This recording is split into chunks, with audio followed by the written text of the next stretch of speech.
One sunny morning, silver slimes, incredibly rare monsters, appeared in the clearing. Two guys were watching them from behind the trees. One said to the other, "It'll be okay if you just let them go." But he disobeyed him and rushed into the clearing. The young man shouted, trying to stop his comrade, but he wasn't listening. He was rapidly approaching the slimes. The next moment, there was a critical hit that tore the core in half. The guy swung his sword left and right, chopping up silver slimes. In a matter of seconds, the clearing became empty of monsters. The stranger's eyes glowed with a bright green fire. Player Takahashi Yakido received the following S-rank items: silver slime armor, gloves, and boots. The hero had an audience. A young man in a green hoodie said, "Got him and everyone else from the critical hit, and the loot seems to be very rare." The young man thought his acquaintance was a real lucky man. Couldn't believe that he had managed to obtain 3 items of S-level equipment. Heroes thought it was too good to be true. It was like a reward for all the obstacles he had overcome in his past life, his fate in his previous life. Bronze-ranked adventurer Takahashi Yakido. He was on the first floor of the Tokyo dungeon. Suddenly, one of the men present showed the display of his smartphone.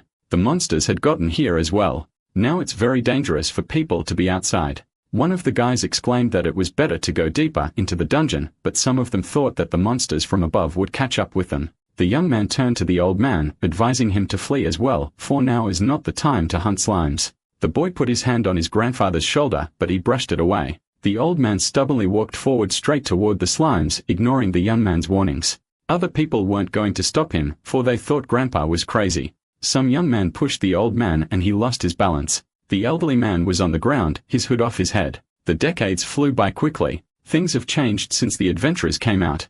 Individual types of development have emerged in the familiar characterization system. The level only goes up when you defeat another monster. When the growth level changes, so do the characteristics. The young man dreamed of raising his strength by at least 5 more units. Sometimes adventurers are even given magic or skills. This is common. The old man rose to his feet and activated the scoreboard with his accomplishments. Takahashi Yakido has reached level 98. His strength, speed, and stamina reached 5, agility reached 4, magic power reached 3, and resistance to elements reached 2. The man has lived a lot and seen different things along the way. He tried his best to reach a high level. The young man was giving weak monsters. It helped to get to level 98. No one could beat Takahashi Yakido. He is the only one who could reach such heights in his lifetime. That day, despite his age, the old man overcame a lot of slimes. The blows were so strong that even the sword broke into 2 pieces. The maximum level is 99. The last one left, his efforts will fully pay off once he reaches the top.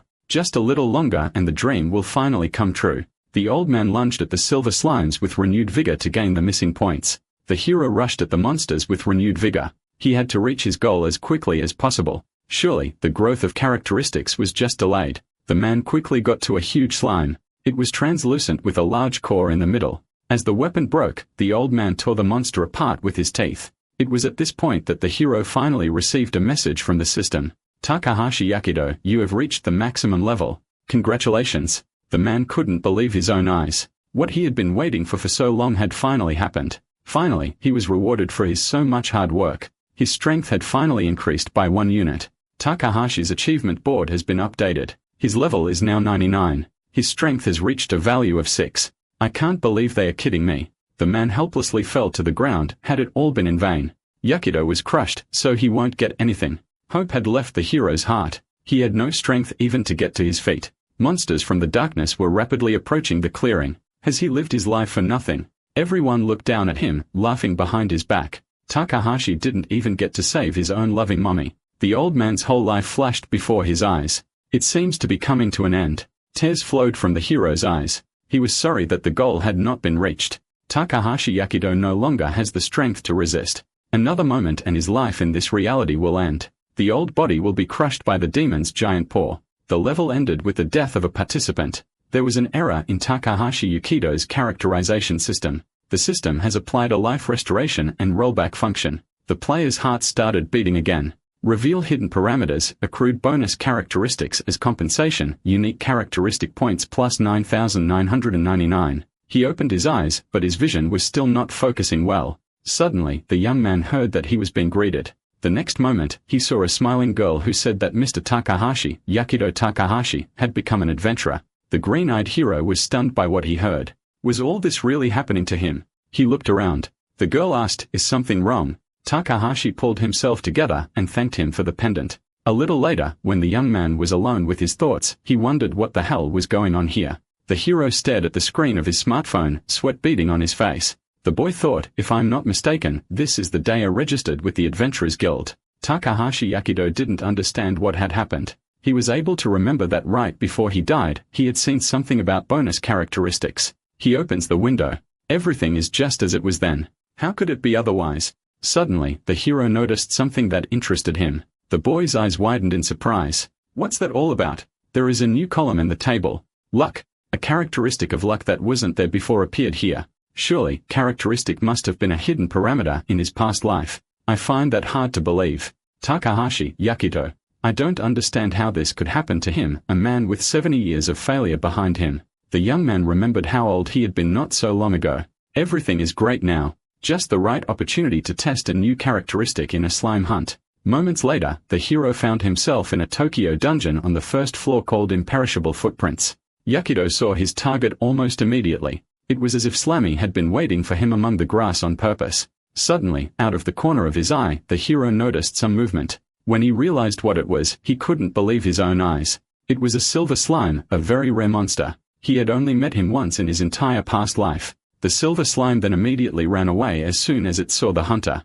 These slimes grant an incredible amount of experience points, but they are renowned for their elusiveness. Takahashi Yakido thought, just one step and my sword will get him. He was rapidly approaching his goal when suddenly something flashed in the grass. An arrow stabbed into the ground right at Yakido's foot. The hero heard someone's apology. Takahashi thought to himself, you stupid bastard. The rare silver slime should have run away from such a noise, but it stayed put. The next moment, the fearful monster prepared to attack the hero. It was something unbelievable. Slime snapped out of his seat and approached quickly. The young man prepared to repel the attack. The guy's sword literally ran into a silver slime. The tip of his weapon easily reached the monster's core. It couldn't take the impact and shattered into pieces. This win immediately raised his level in the game. The sword broke with a single blow.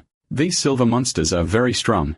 Now Takahashi Yakido needs to acquire a new weapon. The young man noticed something shining on the grass nearby. He couldn't believe his own eyes. S-rank loot is a cool silver sword. The hero was pleased with such a great start. He had already obtained a large silver slime sword. Feature, increased attack power, 30% chance to miss the target due to silver slime's dodging tendency. Yakido was satisfied. He was going to have a good hunt. The young man looked around and froze in place in amazement. There were 4 silver slimes sitting in the neighboring clearing at the same time. This was truly incredible luck. The hero even wondered if he was dreaming. In the next moment, 4 monsters simultaneously flew straight at the guy. They were very belligerent. There's no other way out.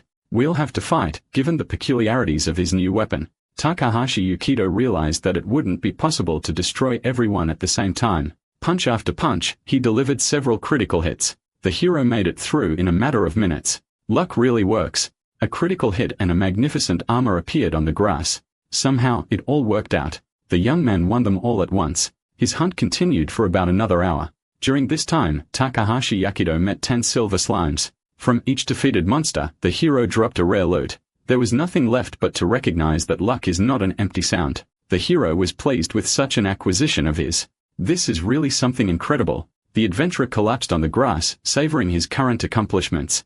Yakido lay on the ground and looked up at the sky. He thought, now that I have this kind of power, I can definitely become an outstanding person. Perhaps he can make his own family happy. The young man's sick mom deserves help. His handsome sister could also use a little farthing. The young man raised his hand to the sky, dreaming of how he could help all of his family. Suddenly, the hero sat up abruptly. He finally realized he once again had a home to return to. It's been 70 long years of loneliness. Now he has a chance to change all that. The young man rose to his feet. He really wants to go home now. His apartment is 203 and the name on the sign is Takahashi. The hero's hands trembled slightly and he reached for the doorknob. He realized it was better to calm down now, why he was getting so worked up in the first place.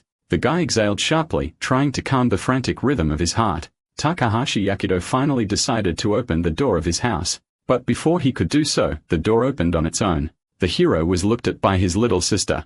She wanted the same color. The girl was very happy about the appearance of her brother. The young man rushed to hug Nozomi, who was a bit confused by this display of affection. The girl laughed and asked why it was Yakido acting like that. Was it really such a hidden camera prank? Nozomi asked her brother to let her go, but he still held her tightly in his arms. The hero thought that this time he wouldn't let anyone hurt his family. Yakido won't let anyone else take his treasure. The hero told his sister everything that had happened to him.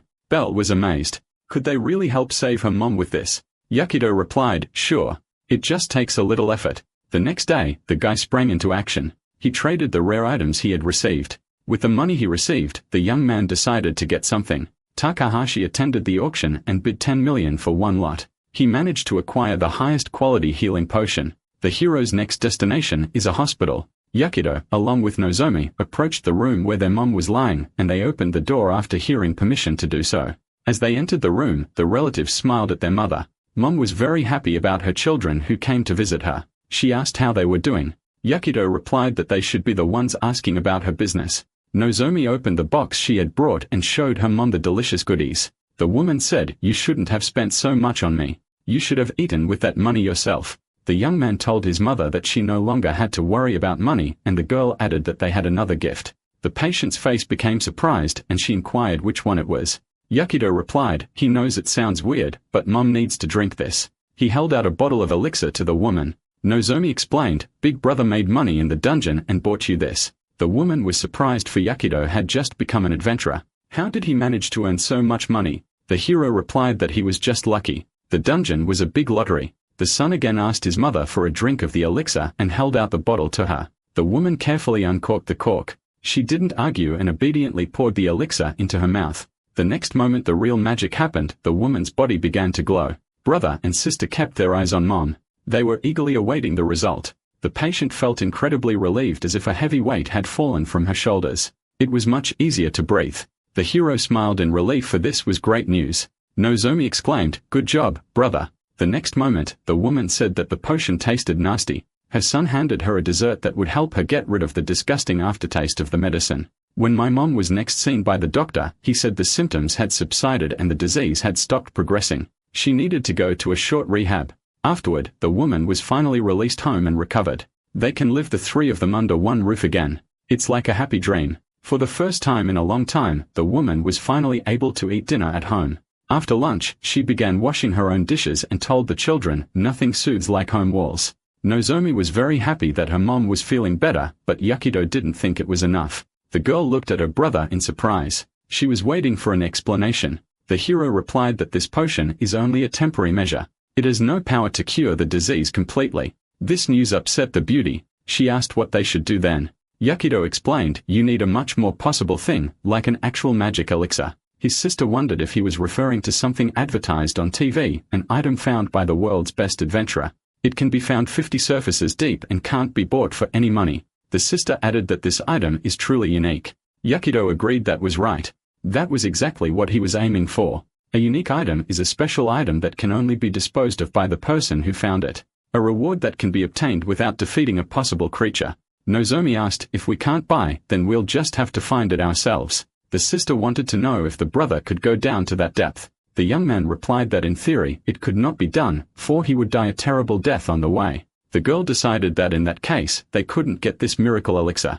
The hero smiled and decided to clarify, "I said it was only in theory." Yakido thought that not only had he gotten lucky, but he had also retained knowledge from his past life. The young man remembered that this elixir could also be found on high surfaces. He had heard of one exception. The boss of the 20th floor is an ancient golem. The uniquely ferocious of it turns out to be the elixir they need, but the chance of this boss appearing is categorically small. They need a rare item from a rare boss is a matter of chance. The hero thought, "In my previous life, I've only heard of obtaining an elixir from this golem once." Now the young man was sure that with his current disposition, everything would be fine. He would definitely find the elixir and save his mother. The sister noticed the suspicious look on her brother's face.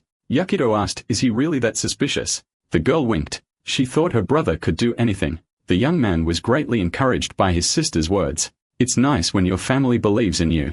But still, before going into the dungeon, the hero needs to prepare. Nozomi was stunned by this revelation. What exactly is meant by the word prepare? The hero was sure that everywhere and always a way could be found. Yakido walked over to the dresser where their family photo was framed. He needed to gather things to go deeper into the dungeon. It was worth starting with the gear. A large silver slime sword. Feature, increased attack power. There is a 30% chance to miss the target due to silver slime's tendency to dodge. Silver slime. Tear. With a 33% chance can reduce the damage taken. While the young man was packing, his sister watched him closely. She inquired of Yakido, "Are you getting ready to hit the road already?" The hero answered in the affirmative. "Are you really going to go like that? Usually, warriors wear heavy armor for a dungeon trek." The young man agreed, but explained that he was not strong enough to carry such a thing. The window of characteristics reveals a person's potential. The boy realized he could only hope for luck. With those stats, he won't be able to pull a full outfit, so he'll just have to bring his sword. Yakido thought that there were many skills due to the level elevation. For example, Mighty Layered Lunge was a combat skill that had a 30% chance of delivering 3 critical hits in a row. Nozomi asked, "You wanna increase your performance? There's a 5th floor." The young man immediately remembered Alice's wreath. "You can get liquid loot from the local monsters. Magic fruit. He is Yukido and will help Yukido." The sister asked that one way or another, the brother take care of himself. The girl had packed him a snack for the road, though he'd be able to get enough fruit still. The boy thanked Nozomi sincerely for her concern. One package was displayed in the system window. The hero opened the door and left his home. He set out again for adventure. The forest was dark with ghostly purple mushrooms on the tree trunks of the plants. Predatory plants fed on insects. After walking some more, the hero finally reached the 5th floor. It was called Alice's Wreath. Almost the entire space is filled with plant-type monsters, so it's easy to lose your way here. But the 5th floor was considered low level and had long since been cleared out by other adventurers. Yakido decided that as long as he had the map with him, there shouldn't be any problems. The hero continued his journey through the forest, relying on his temper. He immediately spotted a den of ants, humanoid trees. The young man knew that the ants used mimicry to set up their sieges. That's why they look like trees. The guy agreed that their disguise was perfect. A closer look reveals that there are no veins on the leaves. The young man also noticed that the roots were growing in a strange direction. Ants use roots as people legs. They use it to move through the forest. The next moment, the hero saw red eyes on the tree trunk. The guy was pleased with his find. The critical hit worked again. The forest monster was cut in half. Yakido thought it was enough just to anticipate their appearance and it was a done deal. The next moment, the young man received his prize. A magical fruit appeared on the ground. The hero immediately picked it up and took a bite. He could taste a slight flavor of pear or apple. The guy realized that taste didn't play a role. He needed to check his stats. Yakido realized that his stats had increased. Thanks to the magic fruit, although its effect is minor, even he can become a strong warrior. After that, the hero began a brutal hunt for the ants. He fought and ate, and fought. During this day, the hero was very tired of the taste of fruit. He decided to fortify himself with the food that his sister gave him with him. After lunch, the guy decided to see if he had already reached his pumping limit. Yakido was glad that he had finally reached the intermediate combat level. Finally, the young man decided it was worth wrapping up. Time to head back. It was at this point that the hero felt someone's presence. The boy turned sharply and exclaimed, "Who's here?" The hero heard, "Hey, you can't take all the loot for yourself. This newcomer needs a lesson in good manners." 2 men appeared in the clearing, one gleaming with gold teeth and the other with a ring on his finger. Yakido replied, "I don't see the adventurer credentials. Are you guys the type to profit at the expense of others?" The smaller man replied, "Yes, and there is a spoiled brat who depends on his equipment." And the other added, "It's not good for you. If you give it to us nicely, we'll let you live." The hero made quick work of these brigands, Yakido thought. It was close, but it went like clockwork. The enemy used the Bee Sting Lunge, a level 25 skill. In other words, his enemy was much stronger than him. Bee Sting Lunge guarantees an accurate hit that the opponent cannot avoid. The skill reduces the attack power by 30%. Thanks to clothing that is soaked in tears of silver slime, the hero was able to reduce damage. To make a long story short, only 30% of the force of the blow reached him. If it wasn't for luck, Yukido's stomach would be a huge hole right now. The injured man's partner said fearfully, "Who would have thought Yamada would be knocked out with one punch?" The hero suggested that he surrender, then he would save his own life. But the man wasn't going to give up. He exclaimed, "Don't underestimate me. A warrior is easily defeated at a distance."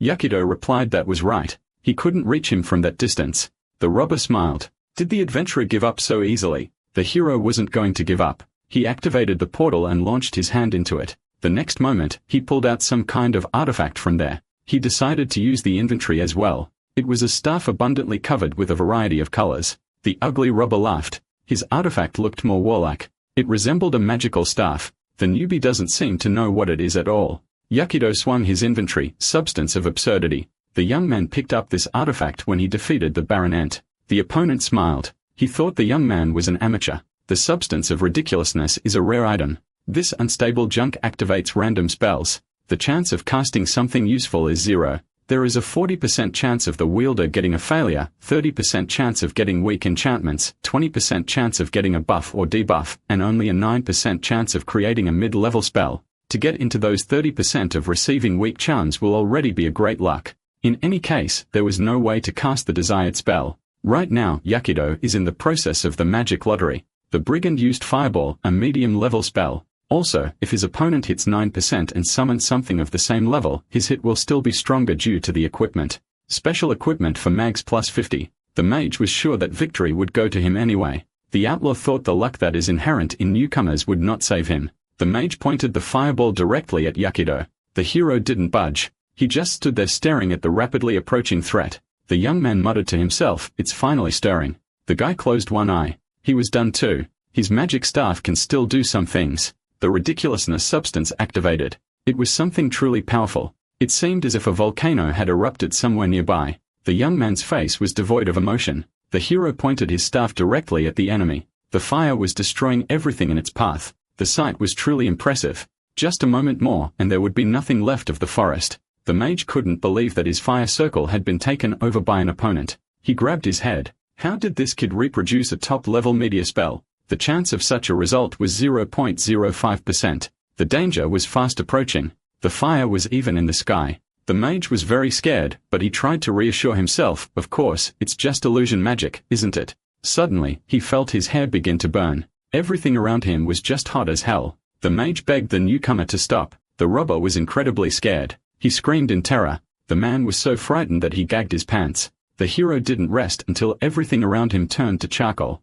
The mage turned into a small helpless cub. Such incredibly powerful magic broke the artifact that Yahello had picked up from Ant. The young man brought the broken staff closer to his eyes to get a good look at it. In the next instant, the hero discarded the inventory as unnecessary junk. The hero realized that he was too lucky and was happy with this fact. The young man looked around, surveying the battlefield. He himself seemed to be stunned by his victory. Yahello thought, leaving these two here unattended is a bad idea. The hero made the decision to take the robbers outside. He decided they needed to be immobilized first. After tying up both bandits, the guy decided that would be enough. Yahello walked towards the stairs. Time to go back. He pulled both robbers behind him. The hero was on his way home. The whole thing resembled a computer game. When they returned from the dungeon, the young man handed both villains over to the police. The interrogations ended when the sun was already over the horizon. Only now did Yahello realize how tired he was. He wouldn't be able to head home yet. He had somewhere to stop. The hero came to the office. At the reception, he apologized that he had not been in touch for a long time because there were some small difficulties. The girl asked, "Are you Mr. Takahashi Yahello?" She smiled, for the police had had time to report the young man's adventures. The girl congratulated the hero on his victory. As a reward, the hero's rank is upgraded to silver. The young man was stunned. There must have been some mistake. After all, he had done nothing. Reaching the silver rank is not an easy task. Even talented people usually take at least 3 years to achieve it. The adventurer must obtain sought-after items, defeat many monsters. In other words, make a valuable contribution to the guild. But the girl behind the counter replied that there was no mistake. Takahashi Yahello caught 2 guys from the Crimson Hands gang. The Crimson Hands are a large criminal gang. The hero thought, "So I've gotten so many points from those scum that I deserve to be promoted to silver rank." The girl said that the young man had worked hard. She added, "These 2 people have strength comparable to that of silver-ranked adventurers." The hero couldn't believe that these 2 were stronger than he thought. He could have been up to his neck in mud if it hadn't been for luck. Yahello took the silver pendant in his hands and said he was just lucky. The girl stagnantly replied, "There you go again. Modesty befits a silver-ranked adventurer. We look forward to your achievements on the lower floors of the dungeon. The available floors are determined by the adventurer's rank. Bronze ranks can go down to the 10th floor. Silver ranks can go down to the 30th floor. Gold adventurers have no restrictions." The guy put a silver chain with a pendant around his neck. He wanted to get to at least the 20th floor. The guild worker replied, "I have faith in you, but you should know that this place is quite difficult to curb." She added that the company does not recommend going there on your own. Such an adventure could be very dangerous. The hero thanked the girl for her concern. He turned and walked toward the exit, and the beautiful woman escorted him with a glance. Yahello thought with a smile, "I grew up much faster than I could have expected." By the way, essentially meeting the brigands was also due to luck. Suddenly, the young man heard someone addressing him. It was an elderly man in a tea suit and a cylinder. He asked, "Could you give me a minute of your time?" The hero stopped. He was ready to listen to his grandfather. "You're the adventurer who defeated those criminals, aren't you?" the stranger inquired. "Yamada Jinbei, thief and murderer, 20 years old, 180 centimeters. Apprehension reward, 1 million yen. Hashimoto Hiroshi, thief and murderer, 30 years old, 150 centimeters. Apprehension reward, 1 million yen. The hero replied that the two men had attacked him. Grandpa's face couldn't be seen because of the cylinder field. The next moment, the older man grabbed Yukido's hand and thanked him. The young man looked dumbfounded. He was trying to figure out what was going on here. Grandpa ripped the portraits of those two scumbags off the board and exclaimed that they had killed his son. The police couldn't get one step closer to him, and you managed to catch them. The man barely held back tears. Yukido said, "No need. I was only doing my duty as an adventurer." The old man bowed. He was very grateful to the young man. Such an act of an elderly man touched the hero. The stranger rejoiced that he could now bring good news to his own son's grave. The guy looked at him and thought, "I don't think I've ever been this grateful in my past life." The young man looked at his own hands. Hearing such words was really nice. By the way, regarding the past life, if nothing has changed, the world will be destroyed. If things go on as they did then, it will happen when he's already old. The young man thought deeply, is it possible to do nothing knowing what awaits us? But the next moment, he pulled himself away. "No. Don't jump above your head, you slime clown. You're too weak to fight for world peace." The boy grabbed his head trying to calm his own emotions. First, he needs to save his own mom and then think about the fate of the world. That's the only thing he should be thinking about right now. Meanwhile, in one dungeon that was only lit thanks to torches, someone was shouting loudly. There was a kerosene lamp on a large stone and it illuminated daggers of various shapes that lay nearby. The man present in the room was very enraged. He was beating his fists on the makeshift table. He couldn't believe that someone was able to defeat Yamada and Hashimoto. If it becomes the same with other gang members, he won't be able to pay the tax to Gromala. The man grasped one of the daggers. There was a newspaper on the table where Takahashi Yukido's face looked up at him from a photograph. The bandit plunged the dagger right into the young man's face and promised, "I'll finish you the hell off." Then he was able to calm his anger and thought he had to be very careful. This young man is not simple if he alone could overcome Yamada and Hashimoto. This Yukido's strength is clearly not lacking, but he has his methods so that strength is irrelevant. His luck ran out the moment the head of the Crimson Hands took an interest in him. A little time passed and the hero set off again. Quite quickly, he reached the 15th floor of the dungeon. The young man stood on the mountain plain and looked around. It was the peak of the lonely mountain of death. There are many narrow passages. This terrain is very treacherous. Due to geography, this peak is difficult to clear as a group. The hero observed others trying to do so. The young man concluded that it's easy to go unnoticed on the 15th floor. That's why this place is crawling with criminals. The hero's sword slammed into the rock with incredible force. This act of Yukido's caught the attention of others. The guy thought it was the perfect arena for lone hunters like him. Here, he can continue to level up and finish learning all the necessary skills to pass the 20th floor. The hero snatched up his sword, intending to defeat the huge bird. At first, the young man only wanted to rise by silver slimes, but he probably outbid them so much that they stopped sliming. Now Yukido chose a different strategy. He decided to slaughter as many monsters as possible. It's time. We need to get some good work done today. One by one, Takahashi met various monsters along the way and successfully overcame them. He defeated a giant bird, a ravenous armadillo, strange one-eyed creatures, and a giant bear. He received magic items, a bow, sword, and gloves. The hero was unaware that he was being watched all this time. The leader of the Scarlet Hands analyzed his enemy. Alona, a large silver slime sword, no armor. There can be no doubt. This Takahashi Yukido is truly a great warrior. The man couldn't believe his own eyes. This rascal had decided to encroach on his territory, but after cooling down a bit, he decided there was no need to attack right now. Bandit decided to wait until the time was right. All that day, the gang leader hid behind the rocks watching his victim. Takahashi seems to have decided to take a break. A good idea came into him about how to linger on this floor. The man suddenly realized that he didn't have to interfere at all. The bandit got to his feet and ran away. He realized this was his territory. Here on the 15th floor of the dungeon, the boss is him. In nature, monsters and animals are divided into ecosystems. The gang leader decided to capitalize on this knowledge. If you reduce the number of predators, you can achieve your own goals. The bandit went to put his plan into action. The bandit decided to increase the amount of loot. He did a good job of bringing his idea to life. Thanks to his intervention, the monsters will begin to multiply at a furious rate. If the pyramid collapses, their reproduction will be difficult to stop. After returning to his dungeon for the night and getting some rest, the leader of the Crimson Hands gang realized it was time. He came up with the idea that Takahashi Yakido would just have an accident. The adventurer will simply perish at the clutches of monsters like so many others before him. Such a demise will not attract the attention of the community. The man was pleased, for everything had come just as he had planned. He had something in his pouch that would repel the monster insects. There was one last step left to put this cunning plan into action. The bandit ordered the predatory insects to attack that idiot Yakido. He wished those freaks would eat the guy without leaving even bones. The gang leader was pleased with his plan. Meanwhile, the unsuspecting Takahashi was destroying the next one on the essay, earning himself points. Finished with the wild boar, the hero listened. He heard some strange sound that was rapidly approaching and growing louder. In an instant, the sky above Yakido turned black. The hero could not understand what this black cloud that hovered above him was. It was a whole swarm of deadly cicadas. These things were very dangerous. Takahashi realized that it was impossible to deal with so many dangerous insects alone. The guy made the decision to flee. The only thought in the young man's mind was, we need to join someone now. Where do groups of adventurers usually gather? It was hard to think in such a stressful situation, the hero recalled. In a past life, I heard there was a supply base somewhere on this floor. Ever since the base was built here, defending the peak of the lonely mountain of death has become much easier. It seems to be located in a cave of red mud. The young man remembered that he hadn't seen a marker for this base on his map of the area.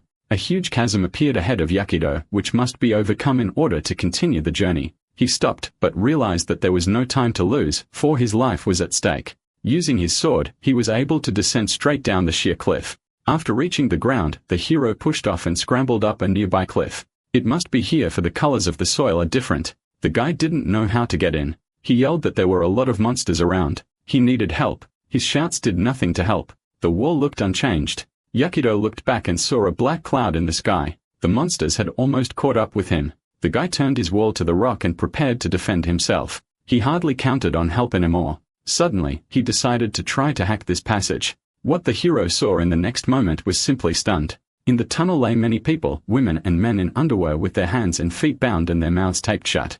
Yakido Takahashi couldn't believe his own eyes. What the hell had happened here? The prisoners looked at the guy. You could see in their eyes they were hoping for help. The young man asked, I hope I didn't just now accidentally discover the existence of some kind of pervert association. None of these men could answer, for they had gags in their mouths. The hero agreed that it didn't look like it. The young man swiftly, like lightning, swept through the crowd of these unfortunates. He smiled, holding his sword in his hand.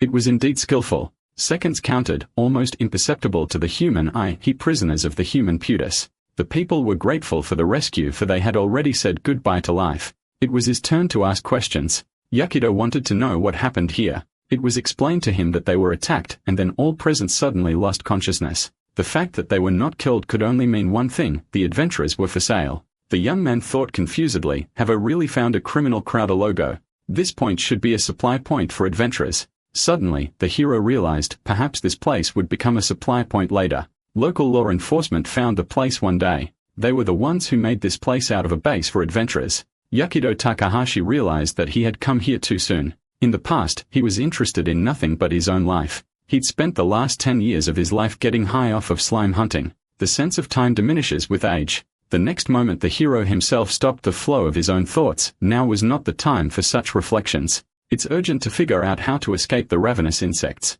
The prisoners he found are unarmed. This unexpected encounter really surprised and confused him. Now is the time to pull yourself together and take immediate action to save yourself. The hero addressed the audience. I understand your situation, but they need to pull themselves together and listen to him.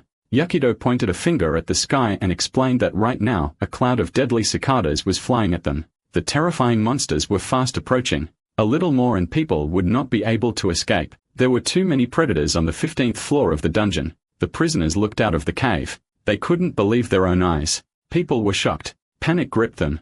The monsters were too many, Yakido said. As you may have noticed, the time, we don't have any. If they want to be saved, let them unite with him. A skeptical expression appeared on the boys' faces. They couldn't hide from so many monsters. One girl said it didn't make sense since they didn't have any weapons. The young man said the crawlers had all their stuff. The hero smiled and explained that he could give them weapons. He activated the system and began pulling prizes from the table for destroying monsters. Yakido managed to get a fair amount of money. Swords, bows, shields, and various armor appeared in the cave. The former prisoners were stunned by so many different weapons. Takahashi added that he might even transfer ownership to them. People looked dumbfounded, for these weapons were expensive. One of the girls added that it was all very rare. The prisoners wanted to know where he got it all from. The heroine still hadn't introduced herself. People had more questions than answers. None of them had ever seen this guy before. He was a real mystery. The young men rushed to pick out weapons and clothing. They began to fight with each other over these riches. Some felt that defense was more important than weapons. One of the guys said, if you sold it all, you'd make a real fortune. The girl wondered if they could really take it. Yahello nodded. The hero added that he doesn't ask them for anything in return. The only thing he asked was to be allowed to boss him around a bit. The former prisoners did not argue after all. He was saving their lives. The men were happy with their new armor and weapons, so they didn't mind fighting under Yahello. The red-haired beauty picked out her bow, she said with a smile. Hear and obey. All present one by one gave their consent to the hero's command. One stocky young man even agreed to act as a decoy. Takahashi asked them to shut up and listen. Scenes from his past life appeared in the young man's mind. It was that moment when there was not much time left before his death. The young man was truly grateful to be given the opportunity to lead that operation. Some of the guys looked at each other with smiles. They waited to see what their new acquaintance would say. Yahello didn't share their mirth. He was serious. The hero stood at the entrance to the cave. He spread his arms out in different directions. The young man thought they should take advantage of the narrow entrance of this cave. That way, they don't have to be with all the monsters at once.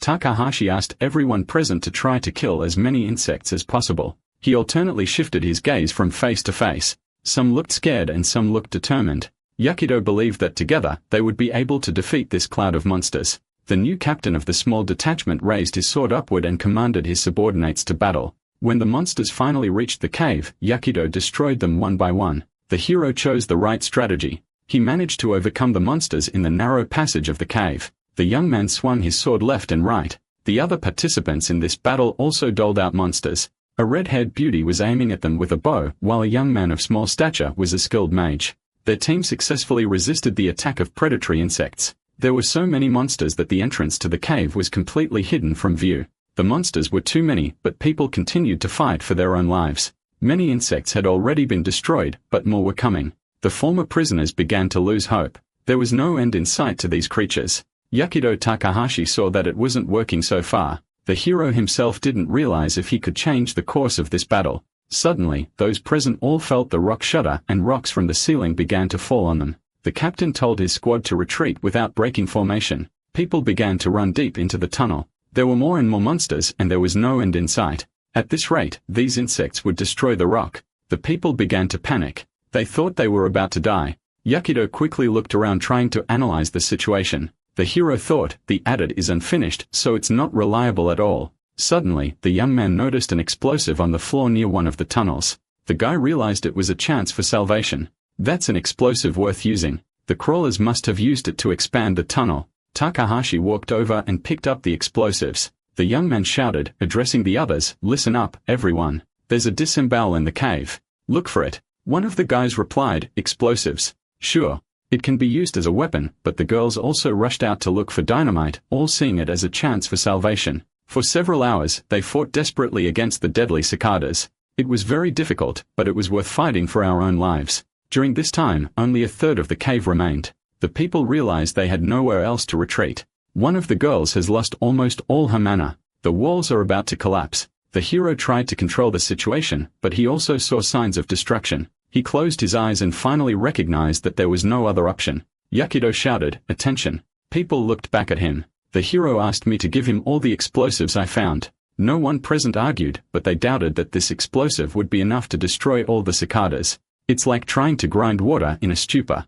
The young man caught the dynamite. He was sure he would be fine. He decided to blow up the cave. The rocks would overwhelm these insects. These monsters have low intelligence. They primarily target things that pose a greater threat. Simply put, the monsters will attack the one who destroyed them the most, and that's Yahello. One of the girls screamed that there was a hole in the ceiling. Everything was about to collapse. The squad captain ordered his subordinates to flee. One of the guys shouted to the hero, are you just going to stand there? Do you really think you're just going to die with them? They wanted to know if the savior knew exactly what he was doing.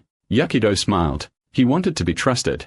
Now he was left alone with a whole cloud of killer insects. The hero understood that sometimes you have to take risks. This is that moment. He decided that now would be a good time to use the X-13 explosives, the demon cicadas. The young man was warned by the system that he had no detonation skills, so there was a 50% chance of an explosion. Due to the hunter's class, the probability of detonation is low, but his luck should help. A new warning came in.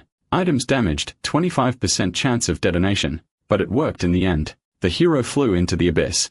He had to fend off on the fly those insects that rushed to chase the guy. The young man realized that he had to believe his plan would work. Like a true acrobat, he tried to regain his balance in free fall. All the while, the hero continued to hold his silver sword tightly. Yahello once again took advantage of the dissecting kick that had never failed him so far. One monster survived after that. The monster looked directly into the cicada's eyes. The hero decided that this was the end. He'd had enough. This time, he took advantage of a critical hit. With a crushing blow, the young man pushed off, trying to get out of the abyss. Takahashi was pleased with his luck. It still worked. The people watching this fight were stunned. The monster had just absorbed his entire punch. They held their breath, for Yahello might fall now. The hero used his sword again, thrusting it into the sheer rock. But this time, this technique didn't work. The sword blade didn't stay in the stone. The next moment, the young man actually flew into the abyss.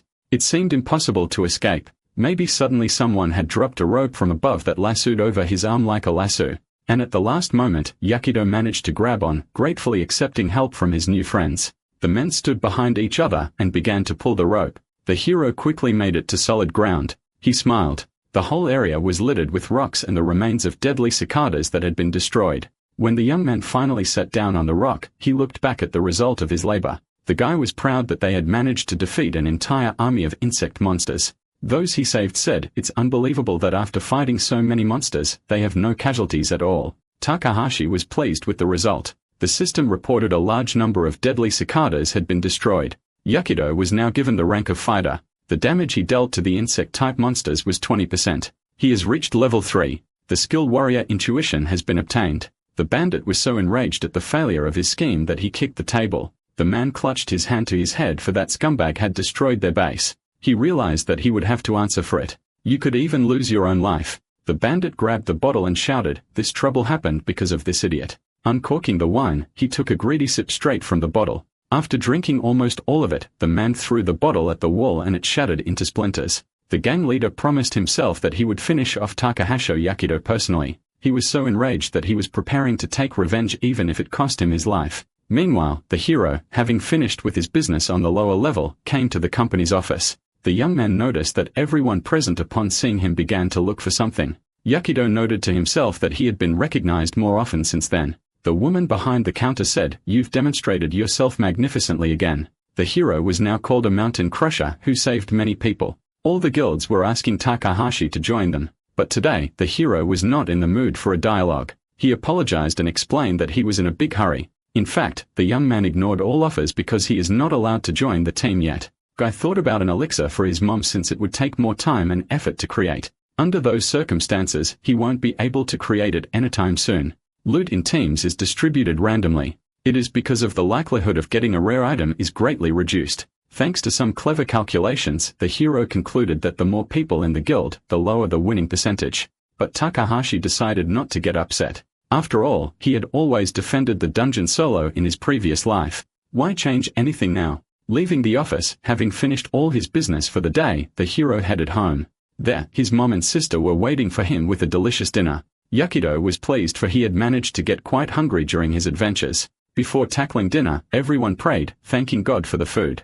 Now Takahashi could enjoy a delicious treat with his family. The taste of the food seemed very familiar to the hero. Perhaps he had tasted something similar in his past life. Despite the fact that their family had never been wealthy, they always celebrated holidays. Nozomi congratulated her brother for already reaching level 20. The mother was very worried about her son. She asked, "Are you sure you can do it?" They say that after the 20th level, the difficulty of the tasks increases exponentially. My sister would say that she was also worried because only 15 of the hunters were able to pass level 20. A mother admonished her daughter not to use her phone while eating. The hero replied to his family that all was well. "Have you forgotten what I am capable of?" The woman replied that she was proud of everything her son was doing. On the wall behind her hung newspaper articles with his picture. For a moment, her mother closed her eyes. She was trying to deal with her emotions. When she could speak again, she asked the guy, "Take care of yourself." No parent would want their child to sacrifice themselves for others. The young man couldn't find anything to say to his mother, and a terrible memory arose in his mind. Takahashi remembered burying his dead mommy in a past life. The hero addressed his mom affectionately. No child would want his parents to be upset. The woman wanted to object to someone, but Nozomi stopped her. She said, "Mom, leave him alone. You won't change anything anyway." Belle smiled and added, "Brother, you're too stubborn. Once you get something in your head, you can't change your mind." Tears appeared in the woman's eyes. She remembered her dead husband because the children were very much like him. Takahashi said, "Stop worrying about me. I'm doing this because I want to." The mother could not find anything to say to this, so she continued eating in silence. The hero looked at his reflection in the glass of water. He thought, in a past life, I failed to save my mom. It made his heart bleed when he thought of it. To erase the past forever, he needs to start a new life. And for that, he needs to get the magic elixir. After finishing his dinner, the young man folded his hands in a gesture of gratitude. He told his family that everything was delicious. Having rested a little at home, the hero did not hesitate to go to the dungeon again. Going down the stairs, the young man was running through possible scenarios of events in his head. System reported Tokyo Dungeon Level 20, Stubborn Alchemist. Quest, a large wall that defies the laws of physics. Takahashi Yakido saw danger ahead and bravely ran towards it with sword in hand. The monsters resembled something between robots and skeletons surrounded by a hostile red aura. The young man remembered that the monsters of this floor were composed of inorganic substances. He moved at lightning speed. It helped to attack both monsters almost simultaneously. Yakido remembered that these monsters are dangerous and cold-blooded killers, plus they are not alive. Some of the creatures had wings and attacked the young man from the air. The hero noted that the only thing that saves him is that the monsters act schematically and he manages to guess their actions in advance. A few swings of the sword destroyed the obstacles in Takahashi Yakido's path. Suddenly, something the young man saw up ahead made him stop. A stocky silhouette of a stone monster appeared out of the darkness. Cyclops had only one fiery eye. The red aura around it gave away the monster's intentions. The young man thought that it would be harder to overcome it. One interesting thought arose in the hero's mind. It's worth memorizing the movements of this monster. Analyzing the monster's actions will help to overcome it. The creature clenched its huge fist, ready to attack the man at any moment. Yakido barely had time to bounce away when the monster's fist hit the ground. The hero had to jump around a lot to keep his life. The physical forces were unequal. It was necessary to act with the help of cunning. The young man decided to use his jumps, looking for the monster's weak spot at this time. Finding the core, he was easily able to overcome the strong but unintelligent creature.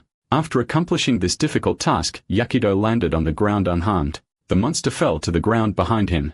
This victory allowed the hero to move closer to his goal. He approached the tall door. Pushing open the door, the young man thought, the time has finally come. From this day on, I will have a new life. A magical golden glow poured from the gap formed after the door opened. The next moment, Takahashi found himself in a large spherical-shaped hall. The floor of this room was covered with some obscure symbols. The door closed behind the hero's back. There is no turning back now. In the center of the depicted symbols was a giant stone monster, some parts of its body covered with green moss. The creature's shoulders bore the same symbols as the floor. The hero immediately realized that it was an ancient golem guarding the main treasure of this floor. This monster is a level 20 boss. Only by overcoming it will Yakido finally achieve what he wants. The golem's appearance was frightening. Its strength was incredible and its attacks were powerful. But it was for the sake of fighting this monster that Takahashi reached the 20th floor so quickly. Now it's time to act. Attacking the ancient boss, the hero noted that he had a mediocre movement speed for such a monster. The guy jumped up high and struck the golem's head with his sword. Takahashi had a plan. He needs to chip off at least a piece of the monster's armor. This way, can get to the monster's weak point, which is the core, and defeat the ancient relic guardian. Meanwhile, this battle was being watched by a spectator who wished to remain unnoticed. The gang leader's plan had failed last time. Watching the fight from the doorway, he hoped that today the boy would be unlucky. The magic symbols began to glow more brightly. Red light flooding the hall. The next moment, something incredible happened. Another monster began to rise from the center of the pentagram. Yakido's eyes went to his forehead. He never thought that the ancient golem would not be alone. The huge creature got to its feet, taking up all the space around it. Its core was blue-purple in color. The hero looked over his shoulder at the door. A single hunch visited him. The appearance of the second boss means only one thing. There's someone else here besides Takahashi. It was very strange for the young man felt no foreign presence. The hero thought it was generally worth expecting such guests, but even a newcomer wouldn't interfere in such a battle. Yakido looked around hoping to see an intruder. The stranger's attack was sneaky, his dagger flying straight into Takahashi's back. Only thanks to his own keen reactions and fantastic luck, the hero managed to notice the danger. One swing of the hero's sword and the dagger no longer threatens him. A battered weapon like a boomerang flies back. Yahello immediately realized that this was all a setup by someone. The bandit leader gritted his teeth. Once again, he had failed to harm that elusive Takahashi. The bandit thought, an ordinary guy can't be such a dabbler of fortune. Besides, this kid has incredible reactions. But the next moment, another dagger gleamed in his hand. The man calmed his own emotions and decided that he had the better advantage anyway. The bandit thought the young man was just an idiot who didn't understand anything. Before the man descended to the 20th floor, he found out that it takes a group of at least 4 people to overcome the ancient golem. He snuck behind the hero to automatically summon a second golem. But unlike Yahello, the bandit doesn't have to worry about fighting these things. They just won't notice him. After all, he has a thief level higher than Takahashi's. The bandit thought, with my disguise skills, I'm perfectly safe. It's worth using a skill called catwalk. The ringleader slipped into the hall unnoticed by the hero, determined to tease the second golem. Thanks to the Shadow Twin skill, he was almost invisible in space and moved so fast that it could seem as if the person was in 2 places at once. Thus, the bandit decided to take revenge on the hero because to overcome 2 ancient golems alone, an unrealistic task. Just in case the leader even brought along an invisibility cloak, a rare S-rank item that perfectly hides its wearer's presence from enemies, now the ringleader was sure that no one present could detect him. 3-on-1 is foul play, but that's what a thief always does to his enemies. Besides, that wasn't the bandit's entire preparation for revenge. He had treated his daggers with poison. It will also attack the hero, greatly reducing his chances of escape. The dagger flew straight into the back of the hero who didn't expect danger from this side. The bandit thought, it's worth attacking without fanaticism just to stump the victim. The weapon flew past the hero's face, narrowly missing him. The attempt to harm Takahashi with poison had failed. The leader was dumbfounded. How could a young man hide an antidote under such weak armor? But it didn't take long for the man to get nervous because he only needed it to keep the hero in suspense. He was now attacking the hero simultaneously with dozens of 4-bladed knives. The bandit admitted to himself, how I love traps of all kinds. The man was confident that he could succeed by working alone. With a sad experience under his belt, he didn't want to rely on a bunch of knuckleheads anymore. The ringleader decided to trust traps that had never failed him before, such as live barbed wire. Thanks to the efforts of the dastardly bastard, the hero was now restricted in his movements. The results of his own labor pleased the bandit greatly, he thought. It's only a matter of time before Yahello gets swatted by the golems. The poor young man had no idea what intrigues were going on around him. The hero continued to confront the 2 bosses of the 20th floor, trying to break through their armor and get to the nukes, the only weak point in these stone piles. Meanwhile, the bandit decided he had done enough and could now just enjoy the spectacle, but it didn't take him long to rejoice. Suddenly, leader saw Yahello flying straight at him, thrusting his sword forward. Sweat broke out on the thief's face, pulled on the bridge of his nose. He couldn't believe it was possible. Takahashi smiled and asked, have you run out of magic stuff? The bandit thought dazedly. How could he see me? The young man suggested that he should go down. There was no point in sitting there. Without waiting for an answer, the hero threw the bandit's blade at himself and asked, do you really like me so much that you decided to stalk me? The leader was able to escape the danger. He asked Takahashi, how could you see me? The boy replied with a smile on his face. I was helped by my hunting instincts. It's a pretty common skill. Didn't you know that? The enraged bandit shouted, stop lying. How can a low-level skill help you find a high-ranking thief? The hero replied, okay. Even if it's a lie, what are you gonna do? Run away like a scared puppy. The thief could not tolerate such arrogance from a low-level scoundrel, his face turning red with anger. A vein began to pulse on the bandit's forehead, and he grabbed his swords ready to lunge at Yahello. The man snapped out of his seat. He shouted that he was better than Takahashi. The hero did not move from his seat. He bravely waited for the enemy to approach. When the 2 men's weapons finally met, the impact of the metal on metal sent sparks flying in different directions. Yahello stayed where he was, but his opponent was struck as if by an electric shock and thrown to the ground. The hero smiled. He said, I think that phrase is best left to the winner. What do you think? Takahashi was able to flick his opponent away from him with one swipe of his sword. The bandit was still only interested in one thing. He exclaimed angrily, when did you know I was here? How did you find me? Was it just a warrior's intuition? You damned lying bastard. The hero thought he didn't have to explain anything, especially since he wasn't lying. He had activated the warrior intuition skill a long time ago. It helps a lot in battles. This skill recognizes danger in the user's surroundings, but the odds of it activating now are pretty slim. Failure at 99%, success at 0.9%, great success at 0.1%. The hero looked at the system's messages and hoped his luck wouldn't fail him this time. Takahashi smiled. He was sure he would also be lucky this time. The next moment, he saw another message. The system congratulated him on his great success. He could see all the dangers in the field. A kind of radar appeared in Yukido's head, informing him of the danger. The bandit was rapidly approaching again. He told the hero that he was too fast for his level. Takahashi thanked his enemy for the compliment and prepared to repel the attack. The battle continued, the bandit still believing in his own victory. He said to the young man, "You are still just a low-ranked warrior after all." The thief thought he was superior to the Latin agility, and there was no surprise in that. Striking again with his sword, he continued to chatter about his talents, adding to them the accuracy of his strikes. Unfortunately, his threats were not idle chatter. The gang leader managed to wound Takahashi. A cut appeared on the hero's arm. Bandit said, "I would like to point out the fact that you have prepared for unusual conditions as well." After saying that, he relaxed and missed the moment his opponent was behind his back. Yakido Takahashi swung his sword. It seemed like just a moment more, and he would finally end his pursuer.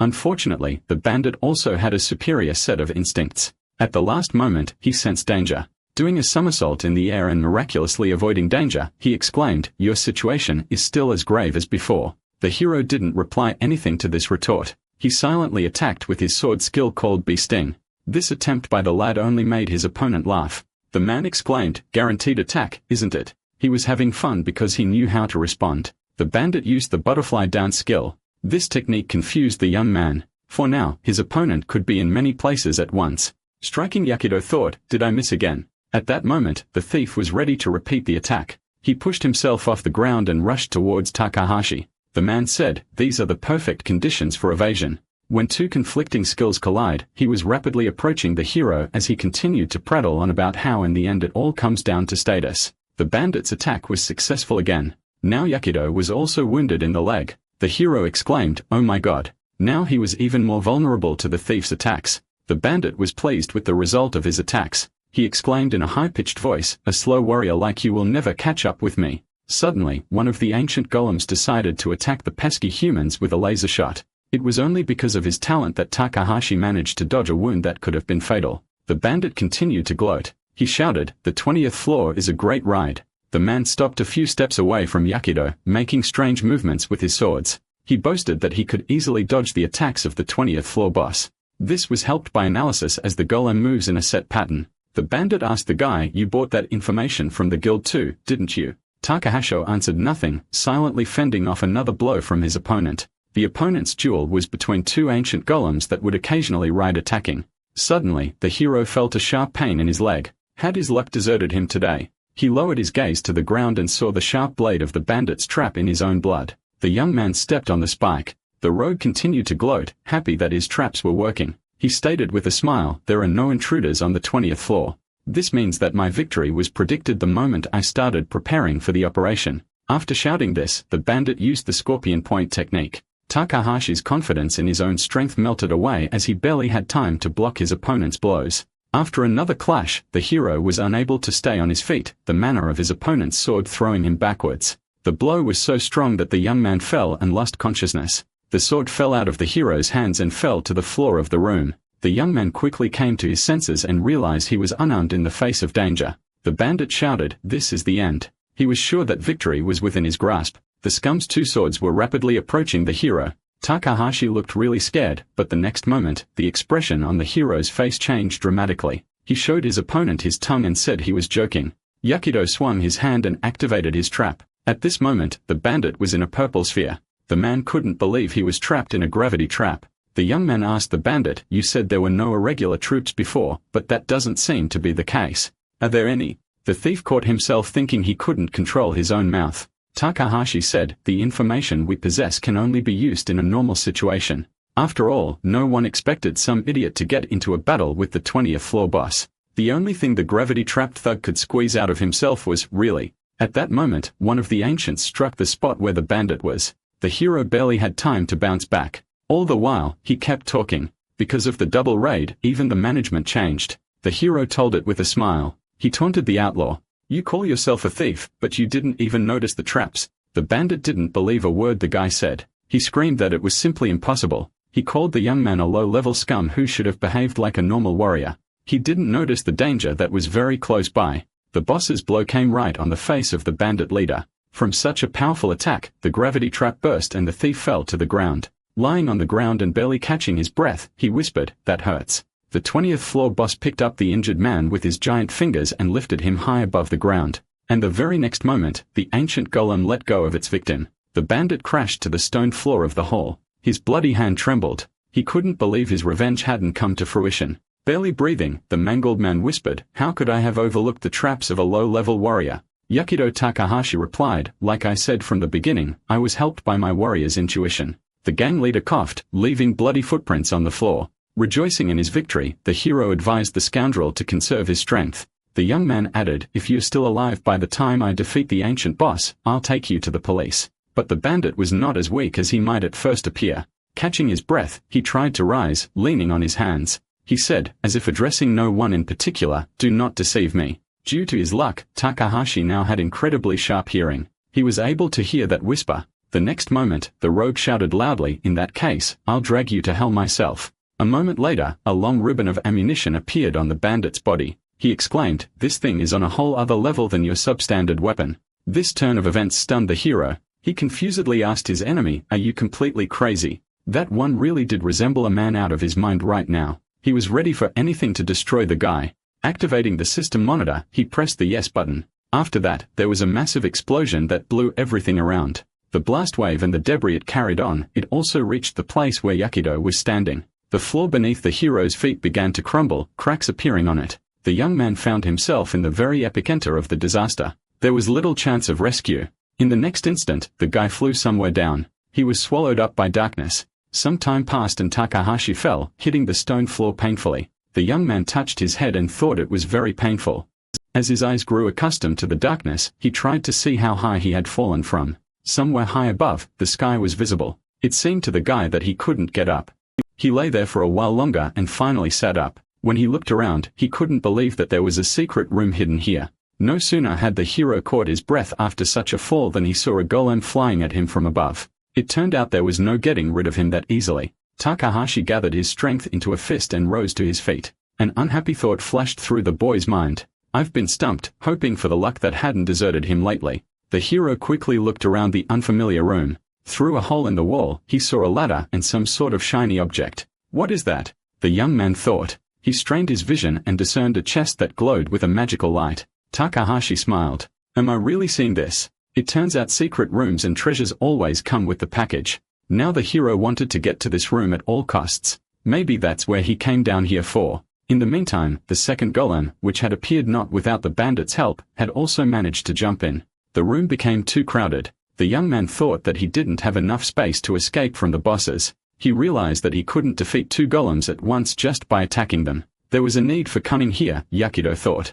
I have no choice but to bet my fate on this treasure chest. The hero went a bang. He snapped out of his seat, trying to leap between the legs of the golem that was warding off the treasure. The young man pushed off with his feet and jumped up, trying to cover the distance as quickly as possible. Yakido needs to push himself off the hard surface as quickly as possible or he will lose his balance and fall. The hero slid onto the golem's shoulder and pushed off of it a moment more, and he would be on the hard surface of the floor. The treasure chest was rapidly approaching. He would soon find out what the boss was hiding here. It was at this moment that the second boss, who was facing the treasure, attacked the hero with laser fire. Takahashi didn't expect such an attack. He was hit in the back, knocking him off course. The young man couldn't hold his sword, and it flew to the ground.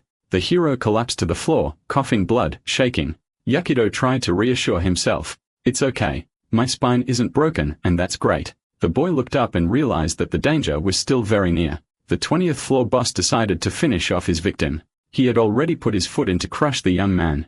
This time, Takahashi was scared out of his wits. His luck seemed to have deserted him. He was so wounded that he could not even respond from the danger that was rapidly approaching. The next moment, the hero felt unbearable pain. He heard the crunch of broken bones.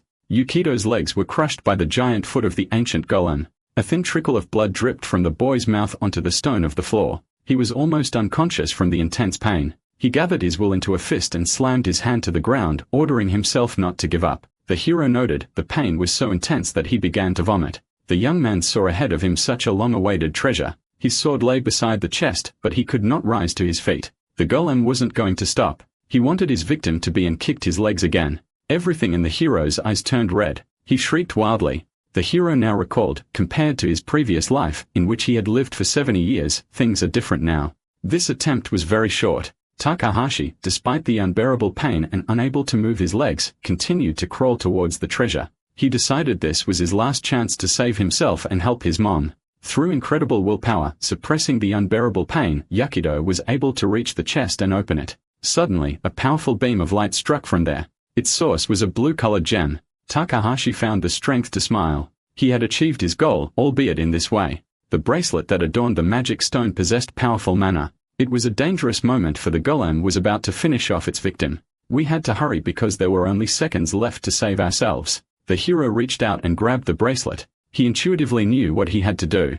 Putting the artifact on his hand, Yakido muttered, "I have it, which means I've won. Fate is still on my side." Yakido has commandeered a bracelet that can help him come out of this situation victorious. The bracelet of changeability is a rare item that can move the wearer to any location. After studying the description, Yakido came to the conclusion that this was exactly what he needed right now. The golem came quite close now and started to just fall on the guy.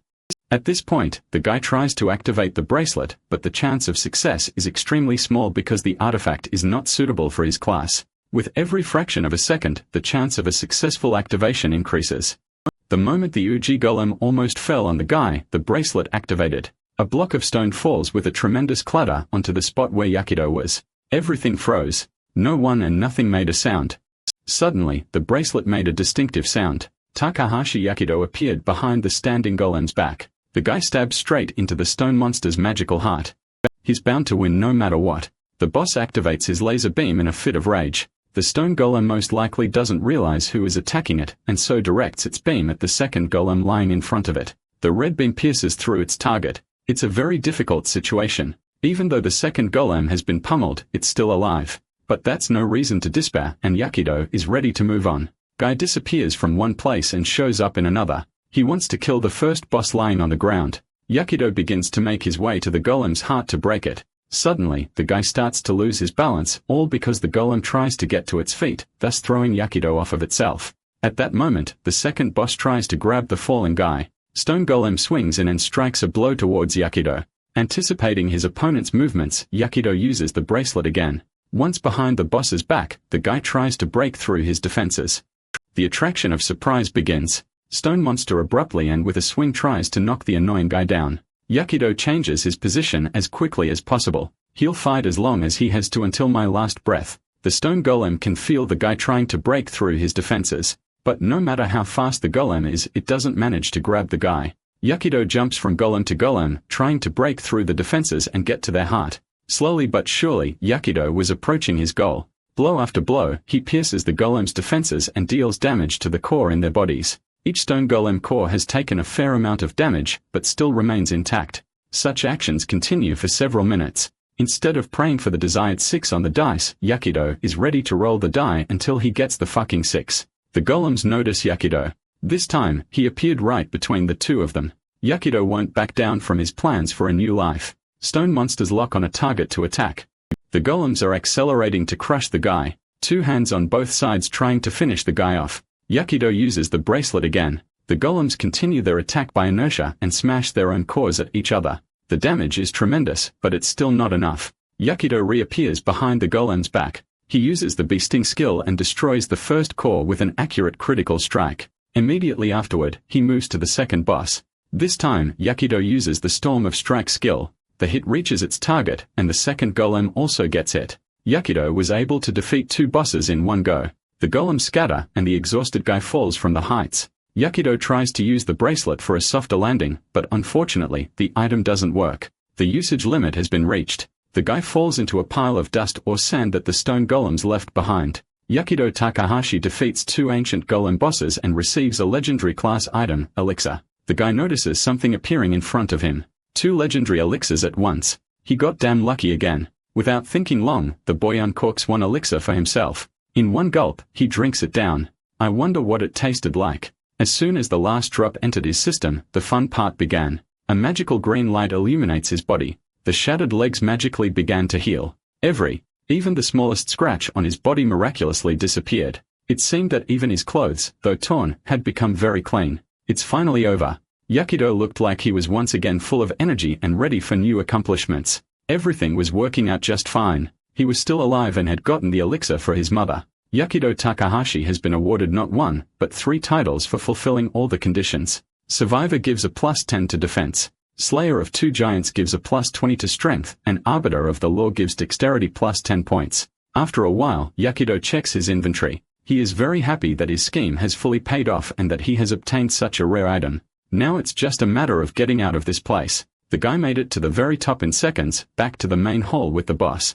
Climbing to the top, the boy noticed the bandit's cape. Taking it, Yakido wondered if it would be sufficient proof of the crime. Taking the bloody cape with him, Yakido headed for the exit. After opening the gate, the guy comes home. After leaving the dungeon, he went straight to the guild and told them everything. The employee standing at the registration table was very frightened and went to get the supervisor. As expected, the situation caused quite a stir. The supervisor requested a mini-interview to cover the incident, but Yakido had other non-postponed plans. The guy asked to reschedule. He's in a big hurry. Leaving the guild building, the guy ran with all his legs. Many passers-by were paying attention to the guy. Of course, he was on the news. The man who set the record for traversing 20 floors and defeating 2 bosses at once all by himself. But none of that mattered at all. None of this is for fame and money. That's it for his family. Yakido has obtained the very precious medicine that can cure his mother. Sometime later, at the hospital, the doctor received the results of the examination. Yakido and Nozami are eagerly waiting for the results to be announced. The doctor congratulates Mrs. Yuki. She's completely healthy. Everyone is insanely happy to hear such great news. The doctor himself is shocked at how strong the effect of this elixir is. It's unbelievable. Nozami happily hugs her mother. Mrs. Yuki takes her son's hand and thanks him for all he has done. She's very happy that she's finally able to recover. Yakido, barely holding back tears of joy, thanks his mother because it was thanks to her and her upbringing that he was able to achieve everything. Finally, he could tell her that. Nozami was touched by her brother's tender words. He made a big fuss in front of the doctor. You could have said that at home. Scratching the back of his head, the boy partially agreed with his sister's assertion. Wiping away her tears, Nozami was impressed that over the years, Yakido had never learned to see beyond his own nose. Suddenly, everything froze. The whole world is frozen and someone is looking at the Takahashi family through the window at this moment. With the window ajar, a stranger's foot creeps into the chamber. The stranger regrets having to condemn such sincere and pure-hearted people to suffering. A blonde man in a very inexpensive outfit came into the room. The guy is upset because even the fact that this action will be held in the hospital walls, he is not consoled. As the doctors like to say, we did the best we could, but best isn't always enough. After that, the family won't dig deep. Cause of death would be a simple heart attack. The blonde swings his fist right in Nozami's direction. At that moment, Yakido blocks the attacker's attack. The unknown guy didn't expect this turn of events.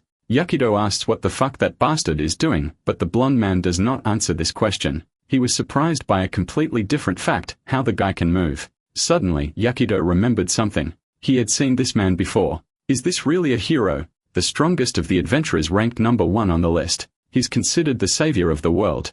That's right. Yukido's eyes don't deceive him. That guy is Uyama Koso Moredo. By showing an unusual badge, he confirmed that he was indeed a hero. Yakido is even more confused as to why a hero would do something like this. Uyama interrupted the guy. Now it was his turn to ask questions. How Yakido manages to move into nothingness. After all, only those who have tasted death can do that. On that basis, there's only one option. Did the guy get reborn too? If Blondie's so confident about rebirth, then is the same. It was really true. And since they know what they are talking about, Uyama wants to enlighten Yakido. Blondie came here to eliminate the risk of the end of the world. Yakido began to ask what his sister had to do with the end of the world. She was a factor, more specifically, the negative effect she can have on her future spouse. That's why Nozomi must be gotten rid of. What do you mean future spouse? Yakido asked. That guy, he's a pretty important figure to their world. Their divorce hit him hard. This will be the root cause of the fall of the world. That's why Uyama arrived today to eliminate Sister Yakido. Smiling, the blonde expects the guy to understand and calm down. But these words did not calm the boy down, but only agitated him. Yakido began to argue that this timeline had nothing to do with the past. In this line, he was able to cure his sick mother.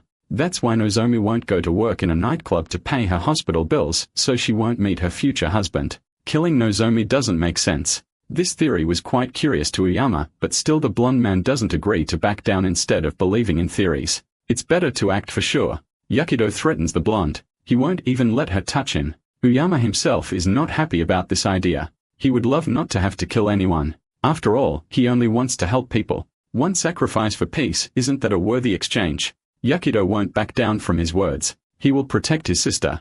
Uyama is not about to give up on his plan either. At that moment, he has a great idea. The blonde offers the guy a battle so he can prove his potential. Yakido doesn't understand why he would do something like this. Yakido must be special, though. I wonder how much risk Uyama is taking by making concessions to him. Yakido doesn't like the blonde looking down on him, but what else should one expect from a hero? Uyama realizes that he is being very rude to another awakened one, but that's because he's actually taller than Yakido. The information window displayed some unthinkable stats. Looking at them, Yakido can't believe his eyes. Where did that blonde guy get those characteristics? Uyama began to slowly approach Yakido.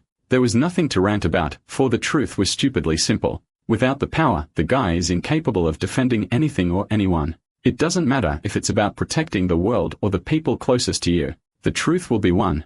This truth has been experienced by any reborn, so it's time to make a choice. Either Uyama is killing his sister right now, either Yakido accepts his challenge after all. What's a guy to do? Use a changeability bracelet and run away with his family? No. He's gonna find them and get them out of the ground. And just to be with Nozomi for 24 hours, protecting her from possible danger, the guy physically cannot. Eventually, the guy accepts the challenge and is ready to fight Uyama. The blonde had no doubt that Yakido would make the right decision. Uyama calms Yakido down by saying that he's not gonna get into the business of beating up the poor guy. Unfortunately, nothingness can only be used for a limited time. 10 minutes, the guy's gotta last that long. If he can do that, he wins.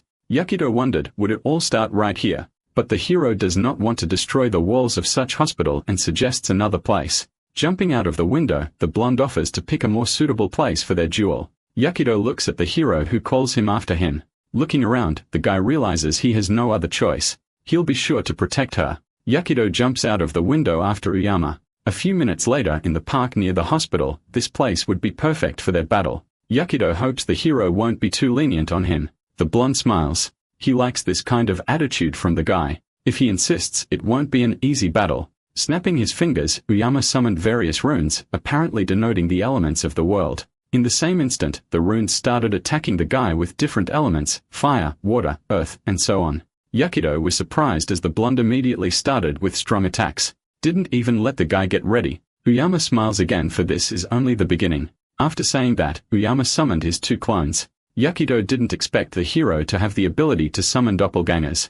The guy must be used to it since he's always surrounded by enemies. You think you can do that alone? Yakido asked, opening his inventory. Yakido uses 2 replacement dolls. Each opponent now has a different target to defeat. The first clash is repulsed, but it was very weak. His puppets proved to be only a one-hit wonder for the doppelgangers.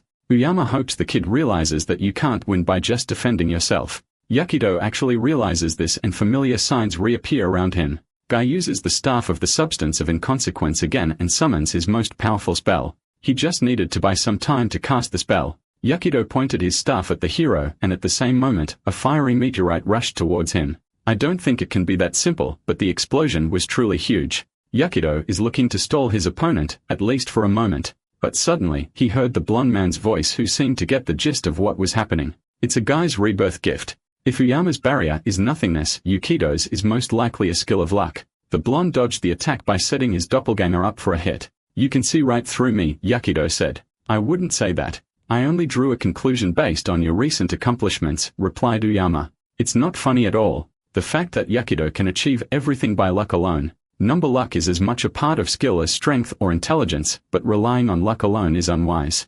Uyama summons even more magic runes. He intends to prove that you shouldn't act so recklessly. Suddenly, various elementals such as waters appear, green symbolizing nature as well as fire and earth. Yakido agrees with Uyama's assertion. It's foolish to rely on luck all the time, but Yakido saw something interesting when he looked at the characterization of the hero. His luck is abnormally low.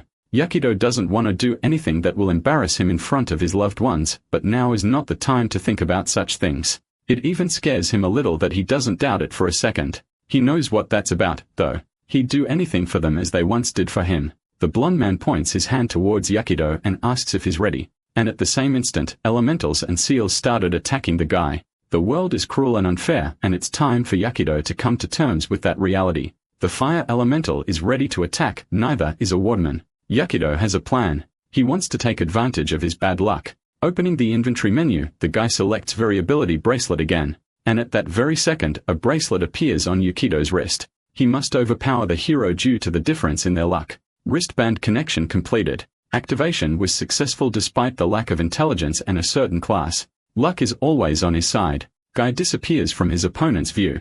Somewhere in the center of the city shrouded by the barrier of nothingness, Yakido appeared in exactly the right place for him. Uyama is surprised to encounter a variability bracelet, quite a useful thing, but he has enough of the normal magic of flight. Jumping off the back of the car, Yakido apologized for he wants to continue the battle in this very place. Since Uyama dared to test Yakido, that and Yakido wants to test Uyama in return. A hero wouldn't involve innocent people, would he? Blondie is impressed. It's quite a curious idea. For indeed, Uyama is a hero. His duty is to keep people safe, not to bring harm to them. Well, he won't use mass magic. All the elementals have been recalled. A sword won't do either, but Yakido shouldn't worry about that. Nothing will stop the hero from overpowering the cunning guy. Yakido stashes the sword in his inventory as well. Now he'll check to see how the hero pulls it off and if he succeeds. The guy selects only a shield from his inventory. In his opinion, that should be enough. Armed with his shield, the lad prepared to continue the battle. This sight makes the blonde man nostalgic. In his past life, the hero often fought enemies who used the crowd as a shield. Magical spears have a knack for stalking a target. They carefully avoid all obstacles and try to catch up with Yakido. The guy makes a sharp left turn to hide in an alley. The spear is faster and catches up to the guy, but Yakido successfully deflects it. The shield ricochets and the spear pierces through part of the building. The spear not only penetrated the concrete base of the wall, but also hit the gas pipes. Uyama went on again about the very battles when he fought monsters in the guise of humans or the scoundrels who sow lawlessness in the city. There are more and more of them.